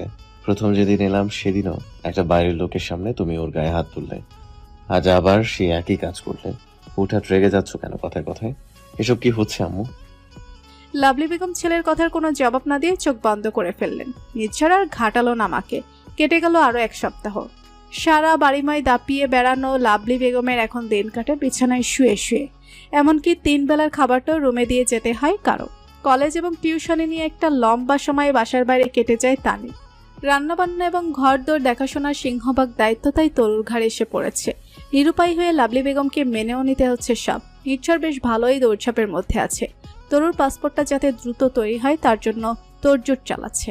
আরও একটা কাজ করার জন্য নিখুঁত পরিকল্পনা তৈরি করছে নির্ভর, তবে সেটা তরু জানে না। পুরনো এক বন্ধুর সাথে আড্ডা দিয়ে বেশ রাত করে বাসায় ফিরল নির্ঝর। কলিং বেল চাপতেই তরু দরজা খুলল হাসি মুখে। এত দেরি হলো যে? খিদে পেয়েছে নিশ্চয়ই। ফ্রেশ হয়ে ডাইনিং রুমে এসো, আমি খাবার দিচ্ছি। তরু চলে যেতে নিল, কিন্তু তার আগেই নির্ঝর খপ করে ওর হাত ধরে ফেলল। টানতে টানতে নিজের রুমে নিয়ে গিয়ে মুখোমুখি দাঁড়িয়ে প্রশ্ন করল, কাঁদছিলে কেন এতক্ষণ? গুছিয়ে মিথ্যে বলাটা সেভাবে কখনোই আত্মস্থ করে উঠতে পারেনি তরু। কেমন একটা আড়ষ্টতা জেঁকে বসে জিভের ডগায়। তবুও হেসে পাশ কাটিয়ে যাওয়ার চেষ্টা করলো। ওই কাঁদছিলাম না তো। অভিনয়টা এখনো ঠিকঠাক করা শিখতে পারোনি তরু। কান্না পেলে কাঁদতে তোমার বারণ নেই, কিন্তু সেই কারণটা আমার জানা চাই। আম্মু আবার কিছু বলেছে? নতুন করে বলার আদৌ কিছু ছিল না। সেই ঘটনার পর থেকে এমন কোনো দিন নেই যেদিন মামির গালিগালাজ, অপমান, ভৎসনা শোনানি তরু। মধ্যে কয়েকটা দিন তার অনুপস্থিতিতে যদিও বা একটু মানসিক শান্তি ছিল, কিন্তু এখন আবার নতুন উদ্যমে শুরু হয়েছে মামির অত্যাচার। উপরন্তু এখন শয্যাশায়ী বলে সারাদিন তেমন কোনো কাজ থাকে না, তাই নির্ঝর যতক্ষণ বাসায় থাকে না ততক্ষণ বিরতিহীনভাবে চেঁচিয়ে নিজের সময়টুকু পার করেন তিনি। আজও তার ব্যতিক্রম হয়নি। আজ শুধু তরু নাই, তরুর বাবা মা মেয়েকে কেমন শিক্ষা দিয়েছে সেই প্রশ্নটি উঠে এসেছে। সব কথা মুখ বুজে মেনে নিল। মৃত বাবা মাকে নিয়ে বলা কথাগুলো হজম করতে পারেনি তরু, তাই হাত জোর করে অনুরোধ করেছিল, মামি প্লিজ আমাকে যা বলার বলুন, আব্বু আম্মুকে জড়িয়ে কিছু বলবেন না। সে অনুরোধে লাভের লাভ কিছুই হয়নি, বরং আরো বেশি করে নোংরা কথার গোলাবর্ষণ হয়েছে মৃত মানুষ দুটোর নামে। তরু জানে এসব কথা নির্ঝরের কানে গেলে ঘরের মধ্যে রণক্ষেত্র তৈরি হবে, তাই চুপ থাকাকেই একমাত্র সমাধানের পথ বলে মনে হলো তরুর। নির্ঝর প্রশ্ন করলো আবার, কি হলো, বলবে না কি হয়েছে? বলার মতো কিছু হয়নি, তবে বিয়েটা করার আগে আমাদের আরেকটু সময় নেওয়া উচিত ছিল বোধহয়। নির্ঝরের চোখে চোখ রেখে কথাগুলো বলতে পারবে না বলে দৃষ্টি অবনত রাখলো তরু। নির্ঝরের অকপট প্রশ্ন, তা হঠাৎ তোমার এমন মনে হওয়ার কারণ? আমাদের বিয়েটা হয়ে গেল অথচ মামি এখনো জানতে পারলেন না। যতই হোক তিনি তোমার জন্মদাত্রী, তোমার জীবনের এত বড় একটা ব্যাপার তাকে লুকিয়ে হলো। আমরা বোধহয় চাইলে আর একটু সময় নিতে পারতাম, তুমি আর মামা মিলে না হয় মামির সাথে কথা বলে নিতে আগে। তোমার কি মনে হয় তরু, মা জীবনেও রাজি হতো এই বিয়েতে? আমারও তো ভালো লাগেনি এভাবে লুকোছাপা করে বিয়েটা করতে। তিনি যে আমার জন্মদাত্রী এটা আমি জানি, কিন্তু তাই বলে তার করা অন্যায় আমি মেনে নিতে পারি না। আর তুমি এখন হঠাৎ এসব কথা তুলছো কেন? আমার নিজেকে খুব ছোট লাগে নির্ঝর, মামি চাইছেন আমি যেন তোমার থেকে দূরত্ব বজায় রাখি। নির্ঝর জানে তরু যতটা ভদ্র ভাষায় মায়ের নামে কথাটা বলেছে, মায়ের আচরণ ঠিক ততটা সভ্য ছিল না তরুর প্রতি। হয়তো জঘন্যতম নোংরা ভাষাতেই ওকে জড়িয়ে কথা শুনিয়েছে তরুকে। এই কয়দিনে মায়ের মুখের ভাষা সম্পর্কে বেশ ভালো একটা ধারণা হয়ে গেছে নির্ঝরের। নির্ঝর তরুকে নিজের কাছে টেনে নিল, ঠোঁটের উপরে আলতো চুমো বসিয়ে বলল, আমাকে একটু সময় দাও তরু, আমি সব ঠিক করে দেবো ইনশাল্লাহ। তরুও ঠিক একইভাবে ঠোঁট ছুঁয়ে দিল নির্ঝরের ঠোঁটে। মোহগ্রস্ত কণ্ঠস্বর বলে গেল, শুধু একটু সময় কেন, আমি আমার আজন্মকাল তোমাকে দিয়ে দিয়েছিলাম নির্ঝর। নির্ঝর হাসলো, যেই হাসি দেখে এর আগেও লক্ষ কোটিবার তরু ঘায়েল হয়েছে সেই হাসি। একটু আগেও নিজেকে মাঝ সমুদ্রে পথ হারানো দিশেহারা নাবিকের মতো মনে হয়েছিল তরুর, অথচ নির্ঝরের বুকের সাথে লেপ্টে থেকে এখন মনে হচ্ছে পৃথিবীর সবচেয়ে নিরাপদ স্থানে আছেও। সময় নিজস্ব নিয়মে চলতে লাগলো। লাভলি বেগমের সুস্থ হতে সময় লাগলো পাকা 2 মাস, এবং সুস্থ হয়েই নতুন উৎপাত শুরু করলেন তিনি। নির্ঝর মায়ের দুরভিসন্ধি আজ করতে পারেনি বিন্দুমাত্র। কি একটা দরকার আছে বলে নির্ঝরকে বগল দাবা করে একদিন বিকেলে বেরিয়ে পড়লেন লাভলি বেগম। মায়ের সাথে নির্দিষ্ট গন্তব্যে পৌঁছে নির্ঝরের চক্ষু চড়ক গাছ। মায়ের অসম্মান হবে ভেবে ওখানে কোনো উচ্চবাচ্য করল না নির্ঝর, শুধু ফেরার পথে বলল, না বলে এরকম যদি আমাকে আরো কখনো বিব্রত করো আম্মু, তাহলে সেদিনই আমি দেশ ছাড়বো। আর জেদ করে একবার যদি আমি ফিরে যাই তাহলে জীবনেও আর এখানে ফিরবো না। শুধু এই একটা কথা মাথায় রেখো তুমি। লাভলি বেগমের কলিজাটা ধক করে উঠল ছেলের কথা শুনে। এমনিতে নির্ঝর যথেষ্ট ঠান্ডা মেজাজের হলেও জেদতলের যে ঠিক কোনো পর্যায় পর্যন্ত যেতে পারে সেটা সম্পর্কে অবগত আছেন লাভলি বেগম। তবুও একেবারে হাল ছাড়লেন না তিনি। বাসায় ফিরে মরাকান্না জুড়ে দিলেন। অসুস্থ শরীর, কখন কি হয়ে যায়, মরার আগে তাই ছেলের সংসার দেখে যেতে চান। কথায় কথায় সদ্য দেখে আসা পাত্রীর গুণগান করতেও ভুললেন না। নির্ঝর চোয়াল শক্ত করে বসে থাকলো মায়ের পাশে। এক পলক তাকিয়েছিল সামনে দরজার এক কোণে দাঁড়িয়ে থাকা তরুর দিকে। তরু ফ্যাকাশে মুখে দাঁড়িয়ে নিজের স্বামীর জন্য পছন্দ করে আসা পাত্রীর রূপের গুণগান শুনছিল। দুচোখ কুপচে জল আসতে শুরু করেছে তখন ওর। আসগর খানও অসহায় মুখ করে বসে থাকলেন স্ত্রীর পাশে। তানে নিজের রুম থেকে মায়ের বিলাপ শুনছিল। এবারও এগিয়ে এসে বলল, তুমিও যে কি আম্মু, পাত্রী দেখতে যাবার আগে একবার বাসায় বলবে তো? তুমি যখন বাসায় ছিলে না তখন কত কিছু হয়ে গেছে তুমি জানো। ভাইয়া তো তরু আপাকে বিয়েও করে ফেলেছে, ষড়যন্ত্র করে তোমাকে কেউ কিছু জানাচ্ছে না। কিন্তু আমি এই অন্যায় কোনোভাবেই সমর্থন করি না, তাই আমি তোমাকে জানিয়ে দিলাম। তানের কথায় বজ্রপাত হলো রুমের মধ্যে। আসগর সাহেব অনুভব করলেন হঠাৎ কেমন একটা চিনচিনে ব্যথা হচ্ছে বুকে। আসন্ন বিপদের আশঙ্কায় নির্ঝর আর তরু বিস্ফোরিত চোখে তাকালো লাভলি বেগমের দিকে, কিন্তু ওদের আশঙ্কা অনুযায়ী কিছুই হলো না, বরং আবারও একই ঘটনার পুনরাবৃত্তি হলো। সপাট একটা চর পড়লো তানির গালে। হিসিস করে বলে উঠলেন লাভলি বেগম, এই ধরনের ফাজলামি আমার সাথে কখনো করবি না। এখন দূর হয়ে যা আমার চোখের সামনে থেকে। স্পষ্ট আঙুলের দাগ বসে গেছে গালে। কেমন একটা ঝিমঝিমে ব্যথা অনুভব করলো তানি, তবুও একেবারে স্বাভাবিকও। নিজের রুমে যেতে যেতে স্বাগতোক্তি করলো, গরিবের কথা বাসি হলে ফলে। তরু চলে গেল নিজের রুমে। লাভলি বেগম যতদিন শয্যাশয়ী ছিলেন ততদিন তরু নির্ঝরের রুমে থাকলেও তিনি উঠে হাঁটাচলা শুরু করার পরেও আবার নিজের আগের রুমে ফিরে গেছে। বিয়ের ব্যাপারে যেন লাভলি বেগম কিছু না বুঝতে পারে, সেজন্যই সাবধানতা। তরু চলে যাওয়ার পরে নির্ঝরও উঠে নিজের রুমে চলে গেল। তরু চুপসে যাওয়া মুখটা দেখে ওর বুকের ভেতর উথাল পাথাল শুরু হয়ে গেছে। কিন্তু মায়ের সামনে দিয়ে তরুর রুমে গেলে আরেক কিয়ামত হয়ে যাবে। এখন নির্ঝর অপেক্ষা করতে লাগলো সঠিক সময়ের। দুপুরে খাওয়ার পর লাভলি বেগম ভাত ঘুম দিলেন। নির্ঝর জানে লম্বা সময়ের আগে এই ঘুম ভাঙবে না। এই সুযোগে তাই চট করে তরুর রুমে ঢুকে পড়ল। তরু যেন জানতো আসবে। অগ্নিদৃষ্টি হেনে নির্ঝরের মুখোমুখি হলো। কি অদ্ভুত মানুষের সাইকোলজি! কিছুদিন আগেও মনে প্রাণে চেয়েছিল নির্ঝরের পথ থেকে সরে যেতে, অথচ আজ যখন শুনতে পেল নির্ঝরের জন্য অন্য একটা মেয়েকে পাত্রী হিসেবে দেখে আসা হয়েছে, তখন থেকেই হৃদয় অগ্নিশিখা জ্বলছে। অসহ্য লাগছে সবকিছু। তরু জানে নির্ঝর নির্দোষ। আজকের ঘটনা সম্পর্কে আগে থেকে অবগত থাকলে কিছুতেই মায়ের সাথে যেত না। তবুও তরুর তোপের মুখে পড়তেই হলো নির্ঝরকে। ভালোবাসা হোক, রাগ কিংবা অভিমান, সর্বপ্রকার অনুভূতি প্রকাশ করার জন্যই একজনই তো আছে তরুর। তরু রাগটুকু উপভোগ করছিল নির্ঝর খুব করে। হঠাৎ কাছে এগিয়ে আচমকা উল্টো দিক থেকে চাপড়ে ধরল তরুকেও। উত্তপ্ত আক্রোশে তরু হাত পা ছোড়াছুড়ি শুরু করলো। নির্ঝরের বাহুবন্ধন থেকে নিজেকে জোর করে ছাড়িয়ে নিতে চাইল, কিন্তু নিজের শরীরে সবটুকু শক্তি প্রয়োগ করেও নির্ঝরের হাতের বাঁধন এক বিন্দু আলগা করতে পারল না। শারীরিক বল প্রয়োগে তরু পারবেই বা কি করে? শক্তপোক্ত পেটানো শরীরে পুরুষালী শক্তির সাথে পাখির ছানার মতো পলকা দেহ নিয়ে কি আর যুদ্ধে যেতে চায়? কোনোভাবেই নির্ঝরের সামনে নিজেকে দুর্বল করবে না, এটা আগে থেকে ভেবে রাখলেও শেষ পর্যন্ত ঝরঝরিয়ে কেঁদে দিল তরু। মনের গহীন থেকে উঠে আসা প্রগাঢ় অনুভূতি। তাকে চাইলেও নিয়মের বেড়াজালে আটকে রাখা যায় না। তরুও পারেনি নিজের অভিমানে টইটম্বুর অনুভূতিকে দাবিয়ে রাখতে। কান্না ভেজা কণ্ঠ অবুজের মতো মনের ভাব প্রকাশ করে গেল। তাই কেন এসেছো আমার কাছে? যাকে দেখতে গিয়েছিলে তার কাছে কেন যাচ্ছ না? তাকে গিয়ে জড়িয়ে ধরে বসে থাকো। নির্ঝর তরুর কথার কোনো জবাব দিল না। আঁকড়ে ধরে রাখা অবস্থাতেই তরুর চুলের মধ্যে নাক ডুবিয়ে ঘ্রাণ নিল। তারপরই হঠাৎ অতর্কিত আক্রমণ শুরু হলো। বেসামাল ঠোঁট দুটো এলোপাতাড়ি ছুঁয়ে গেল কানের লতি, গলা, ঘাড় আর পিঠের উন্মুক্ত অংশগুলো। তারপরে তরু কিছু বোঝার আগেই ওকে নিজের দিকে ফিরিয়ে আগ্রাসী চুমু বসালো গলার অনেকটা নিচের দিকে। তরু তখন ইপিলেপসি রোগীর মতো তড়পাচ্ছে। শরীর এতটুকুতে তপ্ত হচ্ছে না, বরং তৃষ্ণা বাড়ছে সমানুপাতিক হারে।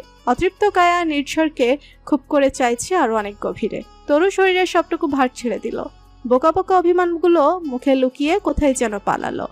তরু উন্মুখ হয়ে হারিয়ে যেতে থাকলো ক্রমশ। তরুকে নিরাবন করতে করতে এবার ওর কথার প্রত্যুত্তর করলো নির্ঝর। ঘন হয়ে আসা নিঃশ্বাস আদুরে স্বরে বলল, আমার তরু তো তার নির্ঝরকে চেনে। সে জানে সজ্ঞানে নির্ঝর তার তরু ছাড়া অন্য কোনো মেয়ের দিকে চোখ তুলে তাকাবে না অবধি।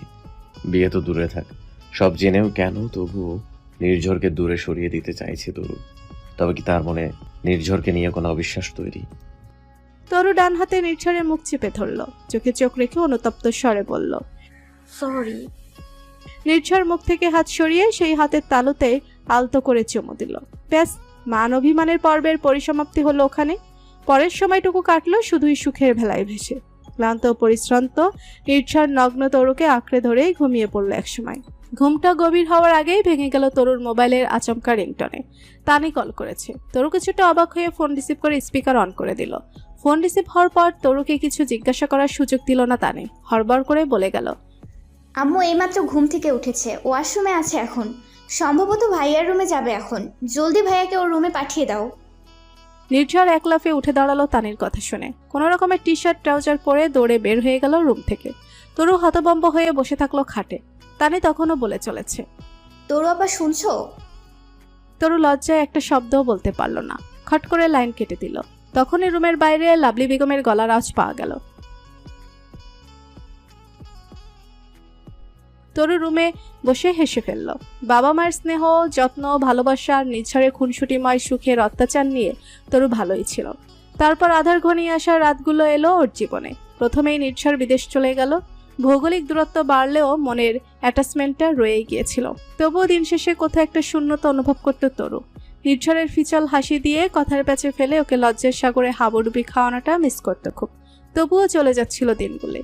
তরু দিনগুণ ছিল নির্ঝরের ফিরে আসার। তারপর একদিন বাবা মায়ের হঠাৎ মৃত্যুতে তরুর চলমান পৃথিবীটা একেবারে স্থির হয়ে গেল। কাছের আত্মীয় স্বজনের নতুন জঘন্য একটা রূপ উন্মোচিত হলো তরুর সামনে। কাছের মানুষগুলোর এই নতুন রূপ দেখে তরু অবাক হতেও ভুলে গেল। মামা অবশ্য নিজের কাছে তরুকে নিয়ে রাখতে চেয়েছিল, কিন্তু মামি নিমরাজি ছিলেন।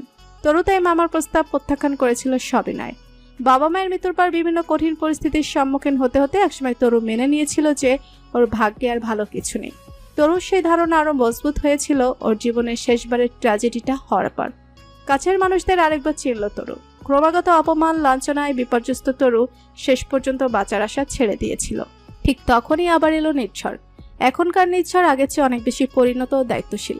বহু বছর প্রিয়জন হারানোর বেদনা আর হতাশার সমুদ্রে নিমজ্জিত থাকার পর আবারও মনের আকাশে ক্ষীণ আলোর রেখা উদিত হয়েছে ওর। ইদানিং আবার নতুন করে স্বপ্ন দেখতে শুরু করেছে তরু। ও নতুন করে বিশ্বাস করতে শুরু করেছে খারাপ দিনগুলোর শেষে আল্লাহ তার বান্দার জন্য সুদিনও রেখেছেন। শুধু সেই সময়টার জন্য ধৈর্য ধরে অপেক্ষা করতে হয় মানুষের। আজকাল লাভলি বেগমের মেজাজ তুঙ্গে থাকে সবসময়। চেষ্টা করেও কিছুতেই রাগটাকে কন্ট্রোলে রাখতে পারেন না। নির্ঝরের ফ্লাইটের আর 1 সপ্তাহ বাকি আছে, অথচ এখন ওকে বিয়ের জন্য রাজি করানো যাচ্ছে না। ছেলেটা বড় আদরের লাভলি বেগমের। তানি হলে এতক্ষণে কয়েকটা চট থাপ্পড় দিয়ে রাজি করিয়ে ফেলতে পারত ওকে, কিন্তু ছেলের প্রতি কিছুতেই কঠোর হতে পারেন না তিনি। অবশ্য জোর করলে বিশেষ একটা লাভও হবে বলে মনে হয় না। নির্ঝরকে রাজি করাতে হবে আপোষে, ইমোশনাল কথার ফাঁদে ফেলে। নিজের চরিতার্থ আদায়ে আগে থেকেই পরিকল্পনা করে রেখেছিলেন লাভলি বেগম। সেই অনুযায়ী পদক্ষেপ গ্রহণ শুরু করে দিলেন তিনি। সকালে নাস্তার পরে নির্ঝরকে নিজের রুমে ডাকলেন লাভলি বেগম। নির্ঝর জিজ্ঞাসা করল, হঠাৎ তোমার রুমে ডাকলে যে, কিছু বলবে আম্মু? কেন, কিছু না বললে কি ডাকা যাবে না? নির্ঝর হাসলো। মায়ের গা ঘেঁষে বসে বলল, আমি সেটা মেন করিনি।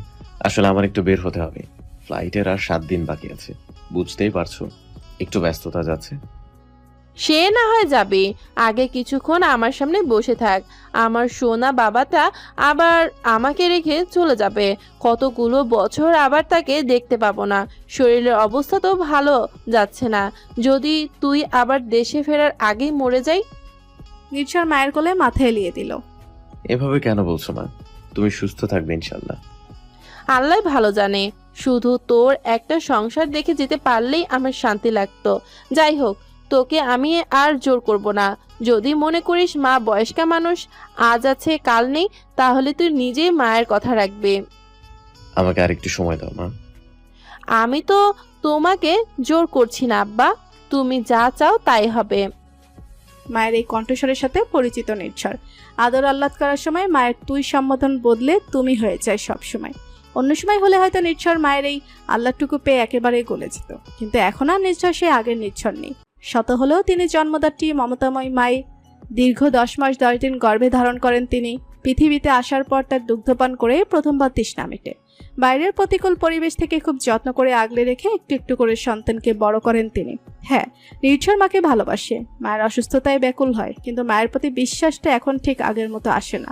আর মায়ের অন্যায় আবদারগুলো মেনেও নিতে পারে না। বিশেষ করে এবার দেশে ফেরার পর মায়ের কীর্তিকলাপ দেখে আর বাবার মুখে মায়ের নামে কিছু নতুন তথ্য জানার পরে একেবারে হতভম্ব হয়ে গিয়েছিল নির্ঝর। ছোটবেলা থেকেই ঘরের থেকে বাইরের দিকে ঝোঁক বেশি ছিল ওর। স্কুলের গণ্ডি অবধি কিছুটা ঘরমুখী থাকলেও কলেজে ওঠার পরপরই বাসার থেকে দূরত্ব বেড়েছিল নির্ঝরের। নিজের ফ্রি টাইমটুকু বেশিরভাগ বন্ধুদের সাথেই কাটাতো। এমনকি কলেজ, কোচিং, ব্যাচের পরে পড়াশোনাটুকু হতো সার্কেলের সব ফ্রেন্ডরা মিলে। সারাদিনে যেটুকু সময় বাসায় থাকা হতো, তখন কখনো তানিকে নিয়ে মাকে তেমন আহ্লাদ করতে দেখেনিও। কিন্তু তাই বলে মা যে ওর আড়ালে তানির সাথে দিনের পর দিন অন্যায় করে গেছে, সেটা নির্ঝর আন্দাজও করতে পারেনি কখনো। শুধুমাত্র নিজের ছেলে বলে মায়ের থেকে অপরিসীম ভালোবাসা পেয়েছে, আর তার বিপরীতে তানি মেয়ে বলে পেয়েছে শুধুই অবহেলা, এটা ভাবলেই নির্ঝর কুণ্ঠিত বোধ করে। এখন মা প্রচণ্ড জেদি এবং বদমেজাজি ছিলেন বরাবরই, তাই বাবাও এই ব্যাপারটা লুকিয়ে রেখেছিল নির্ঝরের থেকে। এবার দেশে ফেরার পরে মায়ের এই দুমুখ আচরণ প্রথমবার আবিষ্কার করলো নির্ঝর। বিদেশ থেকে ফেরার পর বাসায় যেহেতু বেশিরভাগ সময় কাটানো হচ্ছে, তাই তানের সাথে খারাপ ব্যবহার করা, সবসময় ধমকাধমকি করা, কথায় কথায় গায়ে হাত তোলা, সবই চোখে পড়ছিল নির্ঝরের। তরুকে বাড়িতে নিয়ে আসা নিয়ে ইতোমধ্যেই ডিস্টার্ব হয়েছিলেন প্রচণ্ড। সেজন্যই বোধহয় নিজের রাগকে কন্ট্রোল করতে পারছিলেন না। নির্ঝরের সামনে বরাবরই সেটা প্রকাশ হয়ে যাচ্ছিল। মায়ের কার্যকলাপ দেখে এরপর বাবাকে চেপে ধরতে এতদিন নিজের মধ্যে লুকিয়ে রাখা গোপন দীর্ঘশ্বাসগুলো একে একে নির্ঝরের কাছে প্রকাশ করলেন কয়েকদিন আগে। তারপরে কি ভীষণ এক অপরাধবোধে নির্ঝর গুটিয়ে গেল একেবারে। একই মায়ের গর্ভে একই বাবার ওরসচার সন্তান দুজন, অথচ দুজনের চলার পথ একই রকম মসৃণ ছিল না একেবারেই। তানি মায়ের অত্যাচার সহ্য করেছে ছোটবেলা থেকে। সময়ের সাথে সাথে সেই অত্যাচার বেড়েছে, বই কমেনি। অর্থাৎ তানির শৈশব থেকে শুরু করে এই 19 বছর বয়স পর্যন্ত মায়ের খারাপ ব্যবহার আর অবহেলা ছাড়া আর কিছুই জোটেনি বেচারির ভাগ্যে। এতদিন নির্ঝরের চিন্তা ছিল শুধু তরুকে নিয়ে, এখন তানিকে নিয়ে ওর দুশ্চিন্তা বাড়ছে। তরুর সাথে তানির ব্যাপারটা আলেপ করতেই ও খুব সুন্দর একটা উপায় বদলে দিল। গতকাল রাতে সেই অনুযায়ী পুরো প্ল্যানটাও সাজিয়ে ফেলেছে নির্ঝর। আজ মা যখন রুমে ডাকলো, নিজের উদ্দেশ্যটা সফল করার সিদ্ধান্ত নিয়েছিল নির্ঝর। এর থেকে উপযুক্ত সময় আর পাওয়া যাবে না। নির্ঝর মায়ের মুখের দিকে তাকিয়ে নরম সুরে বলল, তোমার কাছে আরেকটা আবদার ছিল আম্মু। লাভলি বেগম থমথমে স্বরে জিজ্ঞাসা করলেন, কি? আমি বিদেশে যাওয়ার আগে তানির বিয়েটা দিয়ে যেতে চাই। লাভলি বেগম বাকশূন্য কিছুক্ষণ তাকিয়ে থাকলেন নির্ঝরের মুখের দিকে। তরুর সাথে নির্ঝরের বিয়ে ঠিক হয়ে আছে বহু বছর ধরে, অথচ এতদিন নির্ঝরকে অন্য জায়গায় বিয়ে দিতে চাইলে একবারও নির্ঝর তরুর নাম উচ্চারণ করেনি। তাই লাভলি বেগম ভেবেছিলেন এবার হয়তো নির্ঝর বলবে যে সে তরুকে বিয়ে করতে চায়। তরুর কথা তুললে ঠিক কি বলে ছেলেকে থামাবেন সেটা আগে থেকেই ভেবে রেখেছিলেন লাভলি বেগম। অথচ শেষে কিনা নির্ঝর তানির বিয়ের কথা বলছে। কিছুক্ষণ কি একটা ভেবে বেশ উৎফুল্ল হলেন লাভলি বেগম। এতদিন যেহেতু নির্ঝর একবারও মুখ ফুটে তরুর নাম বলেনি, তার মানে তরুকেও বিয়ে করতে চায় না। তানির জন্যই তার মানে নির্ঝর বিয়ে করতে চাইছে না। আর 5টা দায়িত্বশীল বড় ভাই যেভাবে ভাবে আর কি, আগে বোনের বিয়ে দেবে, তারপর নিজের বিয়ের কথা ভাববে। লাভলি বেগম বললেন, সে তুই যদি বলিস বিয়ে দিয়ে দেব, কিন্তু এত কম সময়ে পাত্র কোথায় পাবো? সেই ব্যবস্থা আমি করে ফেলেছি আম্মু। আমার এক বন্ধুর বিয়ের জন্য মেয়ে দেখা হচ্ছে। আমি ওকে প্রস্তাব দিয়েছিলাম, ও রাজি হয়েছে। এখন তুমি দেখার পর ফাইনাল ডিসিশন জানাবো। আমার আর দেখার কি আছে? তুই যখন সিদ্ধান্ত নিয়েছিস ভালোই হবে নিশ্চয়ই। আগামীকাল তাহলে নিহাদ মানে আমার বন্ধুকে ওর পরিবার নিয়ে আসতে বলি। যদিও কলেজ যাওয়ার পথে তানিকে ওরা দেখেছে আর ওর পরিবারও বিয়েতে রাজি। কাল ঘরোয়াভাবেই তাহলে বিয়েটা হয়ে যাক। পরের বার আমি দেশে ফিরলে না হয় অনুষ্ঠান করা যাবে।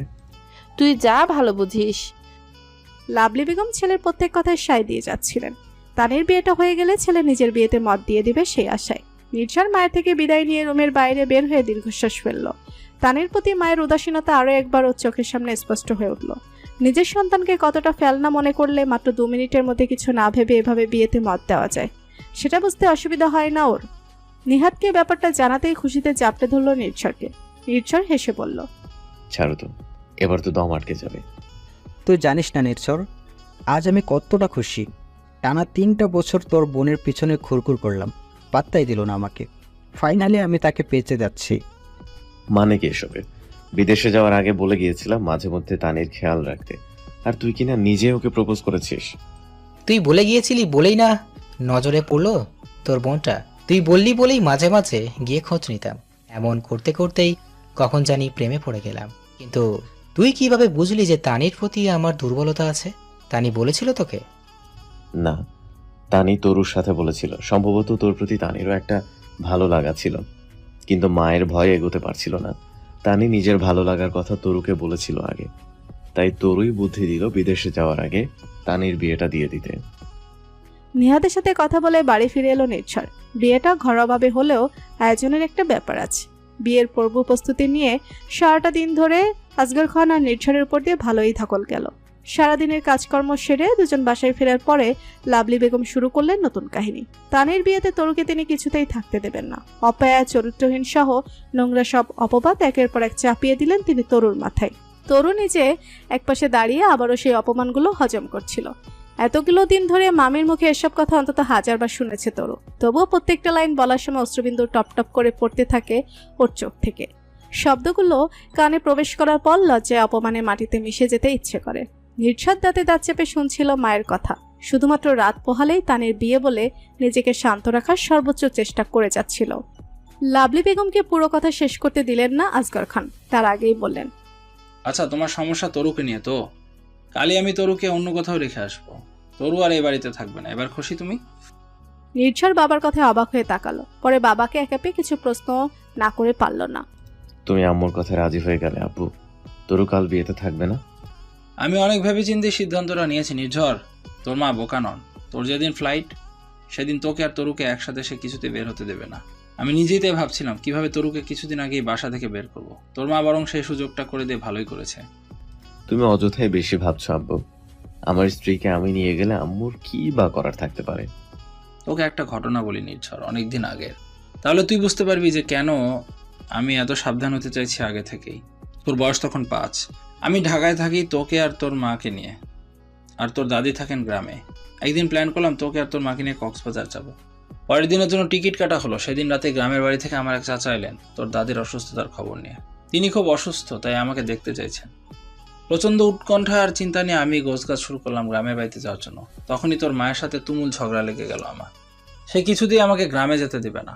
আমার মা নাকি নাটক করছে অসুস্থতার। আমি অবাক হয়ে তোর মাকে দেখছিলাম সেদিন। ওর জেদ সম্পর্কে ধারণা হয়ে গিয়েছিল বিয়ের 2-1 বছরের মধ্যেই, কিন্তু ওর নিচু মানসিকতার পরিচয় সেবারই পেলাম প্রথম। অনেক চেষ্টা করে তোর মা আমাকে থামাতে পারলো না। জেদ করে বসলাম গ্রামের বাড়ি যাবই যাব। সেই জেদ করেছিলাম বলেই সেদিন তোর মায়ের ভায়োলেন্ট রূপটাও দেখা হলো।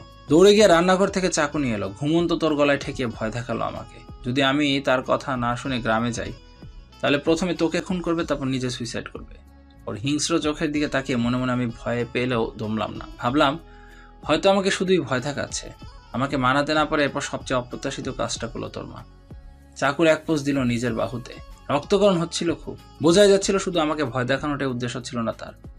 বাধ্য হয়ে আমি আমার চাচাকে ফেরত পাঠালাম। আমার আর মাকে দেখতে যাওয়া হলো না। তার বদলে তোর মাকে নিয়ে হাসপাতালে দৌড়াতে হলো। ওই অবস্থায় বেড়াতে যাওয়ার তো প্রশ্নই ওঠে না। আমার মায়ের অসুস্থতার টেনশনে যখন আমি শেষ হয়ে যাচ্ছিলাম, তোর মা তখন অনবরত আমাকে খোঁটা দিচ্ছিল। আমার মায়ের জন্য তার বেড়াতে যাওয়া হয়নি। ট্রিটমেন্টের পর হাসপাতাল থেকে বাড়ি ফিরলাম তোর মাকে নিয়ে। তার একদিন পর আমার চাচা আবার এলেন। এবার তিনি এলেন তোর দাদির মৃত্যু সংবাদ নিয়ে। শুধু তোর মায়ের জন্য তোর দাদি আমাকে শেষ দেখা দেখতে পেলেন না। তোর মা কান্নায় ভেঙে পড়লেন মৃত্যু সংবাদ শুনে। সেদিনই গ্রামের বাড়ি রওনা হলাম সবাই। যে কদিন গ্রামের বাড়িতে ছিলাম তোর মা বাড়ির আদর্শ বউয়ের ভূমিকায় অভিনয় করে গেল। আমি শুধু অবাক হয়ে দেখলাম। সবাই বলা বলি করছিল, আহা এত ভালো ছেলের বউ শাশুড়ির জন্য এইভাবে কাঁদছে। একমাত্র আমিই বুঝলাম যে সব পুরোটাই কপাটতা। গ্রাম থেকে ফিরে টানা 3 মাস তোর মায়ের সাথে কথা বলিনি আমি। তাতেও তোর মায়ের কোনো ভাবান্তর হয়নি। নিজের মতো করে ও দিনগুলো কাটিয়েছে হাসি খুশি ভাবে। এমনকি নিজের করা এই অন্যায়টার জন্য একবার অনুতপ্ত হয়ে আমার সামনে এসে দাঁড়ানি পর্যন্ত। যেহেতু আমার বৈধ স্ত্রী, তাই তো ওকে আমি ভালোবাসি। ওর কষ্টে আমিও কষ্ট পাই, কিন্তু স্বামী স্ত্রীর মধ্যে যে পরস্পর সম্মান আর শ্রদ্ধাবোধ থাকে তোর মায়ের প্রতি, সেটা আমার অনেক আগেই ফুরিয়ে গিয়েছিল। তোদের মনে মাকে নিয়ে কোনো নেতিবাচক ধারণা যাতে তৈরি না হয় সেজন্য আমি এসব চেপে গিয়েছিলাম। তাই বলছি, আমি চিনি তোর মাকে, আর চিনি বলে আমার ভয় হয়। আমি জানি পুরো ব্যাপারটা জানতে পারলে ও কিছুতেই তরুকে তোর সাথে যেতে দেবে না, যেভাবে হোক আটকাবে। তাই আমি কোনো রিস্ক নিতে চাই না। এই কদিনের জন্য তরুকে কোনো মেসে তুলে দিই, এটাই ভালো হবে। নির্ঝর স্তব্ধ হয়ে শুনছিল বাবার কথাগুলো। মায়ের একটা রূপ হজম হতে না হতেই আরেকটা উন্মোচিত হচ্ছে চোখের সামনে। নির্ঝরের নিজেরও কিছুটা দুশ্চিন্তা হতে লাগলো। এবার বাবার সাথে একমত হলো। পরের দিন সকালেই তরুকে নিয়ে বের হলেন আজগর খান। লাভলি বেগম তো প্রথমে বিশ্বাসই করতে পারলেন না যে সত্যিই তরু বিদায় হয়েছে। এবার সামনের পথ পরিষ্কার। তানির বিয়ের পরেই নির্ঝরের বিয়েটা করিয়ে দিতে হবে। তরু চোখের সামনে থাকলে যদি নির্ঝর আবার তরুর প্রতি ঝোঁকে, তাহলে তো সব ভেস্তে যাবে।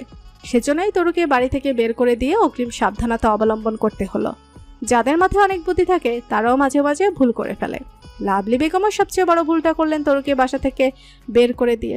তানির বিয়েটা হলো সাদামাটা ভাবে। বোনের বিয়ের বেশিরভাগ দায়িত্ব হাসি মুখে পালন করলেও নির্ঝরের মন পড়ে রইল তরুর কাছে। যতবারই তরুর বিদায়ের সময়ের সেই কান্না ভেজা মুখটা মনে পড়ছিল, মায়ের প্রতি বিদ্বেষটা ততই বেড়ে যাচ্ছিল। ব্যস্ততার মধ্যে মেসেজ টোন বাজলো। নির্ঝর মোবাইল বের করে দেখলো তরুর মেসেজ। তানির একটা ফটো তুলে পাঠাও তো, দেখি ওকে বউ সেজে কেমন লাগছে। নির্ঝরের মন খারাপ হলো প্রচন্ড। আজ এত ভালো একটা দিন, সবাই কত আনন্দ করছে, অথচ তরু এখানে নেই। নিশ্চয়ই একা একা মন খারাপ করে আছে এখন। তানির একটা ছবি তুলে তরুকে পাঠিয়ে দিল। সাথে সাথেই ফিরতি মেসেজ এলো আবার, মাশাল্লাহ। বিদায়ের সময় তানি বাবা আর ভাইকে জড়িয়ে ধরে কাঁদলো অনেকক্ষণ। তানির সামনে শক্ত থাকলেও তানিকে বিদায় দিয়ে বাসার মধ্যে ঢোকার পর আজগর খান আর নির্ঝর দুজনেই মুষ্টে পড়ল। লাভলি বেগম হাত ছেড়ে বাঁচলেন। শ্যামলা মেয়েটিকে কিভাবে বিয়ে দেবেন এটা নিয়ে তার চিন্তার অন্ত ছিল না।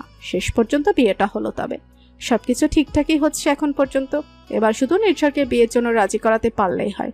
রাতে খুব সুন্দর একটা ঘুম হলো লাভলি বেগমের। পরের দিন সকালে উঠে আগে ঘটকের কাছে ফোন করলেন তিনি, কিছুদিন আগে দেখে আসা পাত্রীর ব্যাপারে খোঁজ খবর নিতে। ঘটকের মুখে সব শুনে তার মাথায় হাত। সে মেয়ে আরো 2 দিন আগে প্রেমিকের সাথে পালিয়েছে। লাভলি বেগম কপাল চাপড়ালেন। নির্ঝরের ফ্লাইটের বাকি আছে 4 দিন। এত জলদি অন্য পার্টি কই পাবেন? এত প্ল্যান করেও শেষ পর্যন্ত নির্ঝরের বিয়েটা না করাতে পারার দুঃখে মাটিতে গড়াগড়ি দিয়ে কাঁদতে ইচ্ছে হলো তার। তবুও তরুকে যে নির্ঝরের থেকে দূরে সরাতে পেরেছেন এই সান্ত্বনাটুকু নিয়েই সন্তুষ্ট থাকার চেষ্টা করলেন লাভলি বেগম। দেখতে দেখতে নির্ঝরের যাওয়ার দিনটিও এসে গেল। লাভলি বেগম ছেলেকে বুকে জড়িয়ে কেঁদে কেটে একাকার করলেন। নির্ঝর মাকে আগলে ধরে বললেন, নিজের খেয়াল রেখো আম্মু, সাবধানে চলাফেরা করো, আর আমার জন্য দোয়া করো। পাগল ছেলে, মা তোর জন্য সব সময় দোয়া করে। নির্ঝরকে এগিয়ে দিতে আসগর খান, নিহাদ আর তানি গেল। প্লেন যখন টেক অফ করতে শুরু করলো তখন তরু কিছুটা চিন্তামুক্ত হলো। এয়ারপোর্টে ঢোকার পরে ওর মনে হয়েছিল এই বুঝি মামি এসে পড়বে আর ওর আর নির্ঝরের সাথে যাওয়া ক্যান্সেল হয়ে যাবে। ওখানে পৌঁছে কিছুক্ষণ রেস্ট নিয়ে সবার প্রথমে আসগর খানের কাছে ভিডিও কল করলো নির্ঝর। তানিও বাপের বাড়িতেই ছিল, সেও ভাইয়ের সাথে কথা বলার জন্য বাবার কাছে ফোন চাইলো, কিন্তু তার আগে সামনে থেকে ছো মেরে ফোন নিয়ে নিলেন লাভলি বেগম। ঠিকঠাক ভাবে পৌঁছেছিস তো বাবা? হ্যাঁ মা, আমরা ঠিকভাবে এসেছি আলহামদুলিল্লাহ। আমরা মানে? ভুরু কুচকে প্রশ্ন করলেন লাভলি বেগম। নির্ঝর হেসে তরুর দিকে ক্যামেরা ধরে বলল, আমরা মানে আমি আর তরু। লাভলি বেগম বিস্ময়ে বোবা হয়ে গেলেন খানিক সময়ের জন্য, তারপরে ক্রোধে ফেটে পড়লেন। নির্ঝর, তুই তরুকে নিয়ে গেছিস? এটা কিভাবে করতে পারিস তুই? খবরদার বলছি আমি, ওকে এক্ষুনি দেশে পাঠিয়ে দে। আমি বেঁচে থাকতে তরুর সাথে কখনো বিয়ে হতে দেব না তোর। শান্ত হও মা, আমার কথাটা একটু মন দিয়ে শোনো। তুমি যেটা চাইছো সেটা হওয়ার না, কারণ তরুকে আরো অনেক আগেই বিয়ে করে ফেলেছি আমি। তোমার জন্য অবশ্যই তাড়াহুড়ো করতে হলো। লাভলি বেগমের মধ্যে শান্ত হওয়ার কোনো লক্ষণ দেখা গেল না, বরং দ্বিগুণ রাগ নিয়ে আবার চেঁচিয়ে উঠলেন তিনি। তুই এসব কি বলছস? আমার জন্য মানে? তোমার মনে নাই সেই যে তোমাকে নিয়ে রংপুর যাওয়ার পর তোমার অ্যাক্সিডেন্ট হলো, তারপর তোমাকে রেখে ফেরার পথে তুমি বললে যেন তরুর রুমে আমি কোনোভাবে না যাই। আমি তোমার ছুঁয়ে কথা দিয়েছিলাম, আমি তো তোমার সেই কথা রেখেছি। তরুর রুমে যাতে আমার আর বেশি যেতে না হয়, তাই তরুকে আমার রুমে নেওয়ার জন্য রংপুর থেকে ফিরে পরের দিনে বিয়েটা করে ফেলেছিলাম। লাভলি বেগম ছেলের কথা শুনে হাসবেন নাকি কাঁদবেন বুঝতে পারলেন না। তার মানে এজন্যই নির্ঝর বিয়ে করতে রাজি হচ্ছিল না। নেহাত নির্ঝর ফোনের ওপাশে আছে, নইলে এখন ঘরের মধ্যে তাণ্ডব করে ফেলতেন তিনি। ছেলে মেয়ে দুইটাই বাপের মতোই হয়েছে, উপরে উপরে আলাভুলা মনে হলেও শয়তানের হাড্ডি এক একটা। খট করে লাইন কেটে দিলেন লাভলি বেগম। তানি বলল,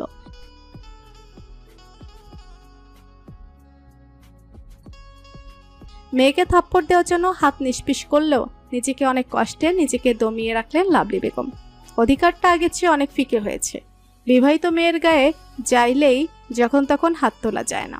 আসগর খান আর তানি মিটিমিটি হাসলো তার এই করুণ দশা দেখে। তরু দাঁড়িয়ে আছে স্বচ্ছ টলটলে জল ভর্তি একটা জলাশয়ের পাশে। ওর পরনে সাদা শাড়ি, হাতে একদচ্ছে গোলাপ, গোলাপের রঙও সাদা। চারদিকে পাখির কুজন শোনা যাচ্ছে। চরু চোখ বন্ধ করে শুনছে সে সুমধুর শব্দ। কারো হাতের স্পর্শে চোখ খুলে তাকালো তরু।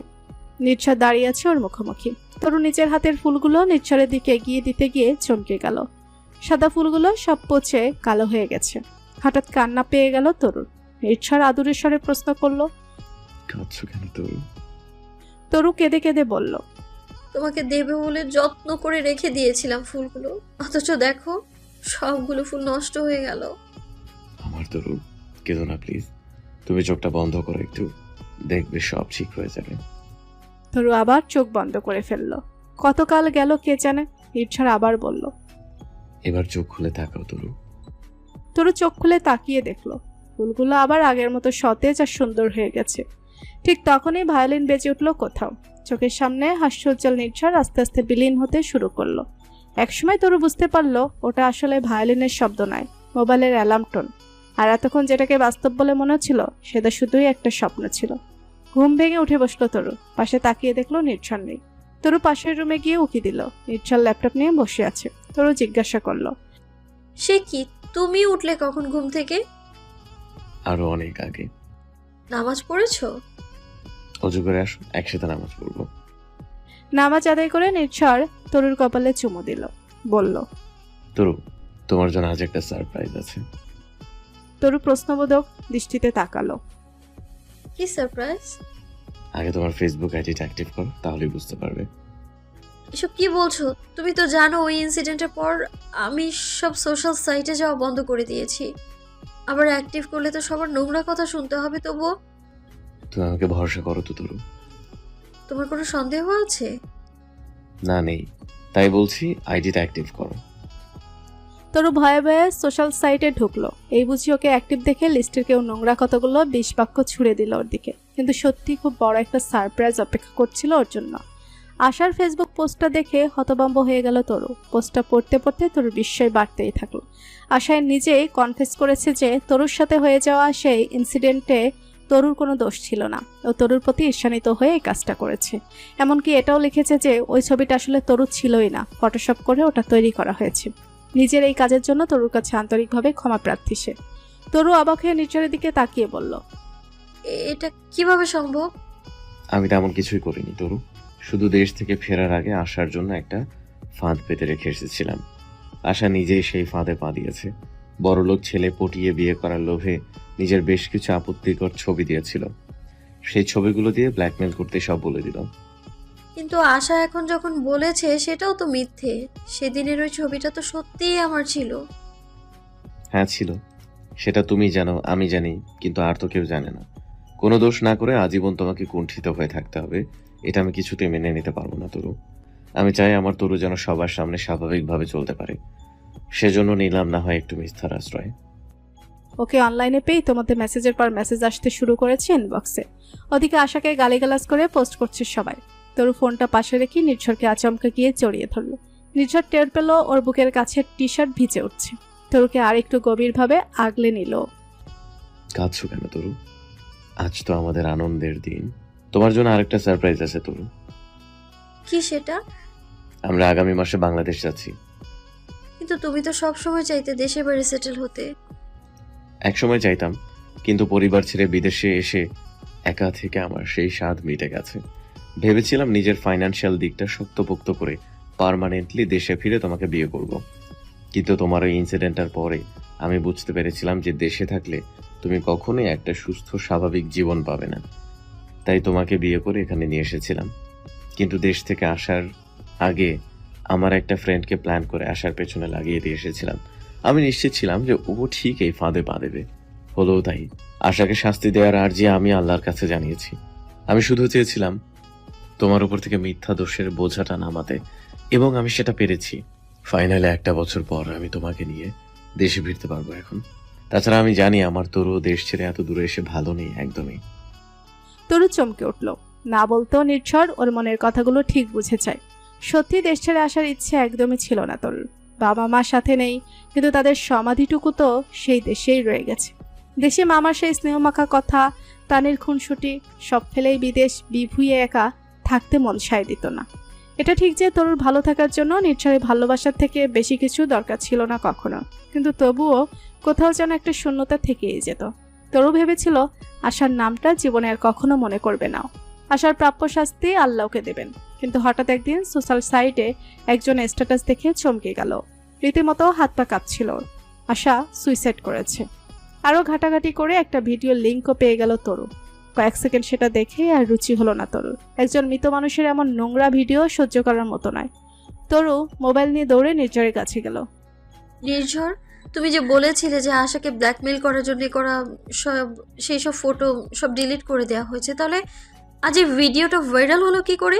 এমন নয় তো তুমি যাকে এই কাজটা করতে দিয়েছিলে সেই কাজটা করেছে? আশা সুইসাইড করেছে নির্ঝর? এটা কি হলো? আমি তো কখনো এমনটা চাইনি। নির্ঝর তরুকে ধরে খাটের পাশে বসালো।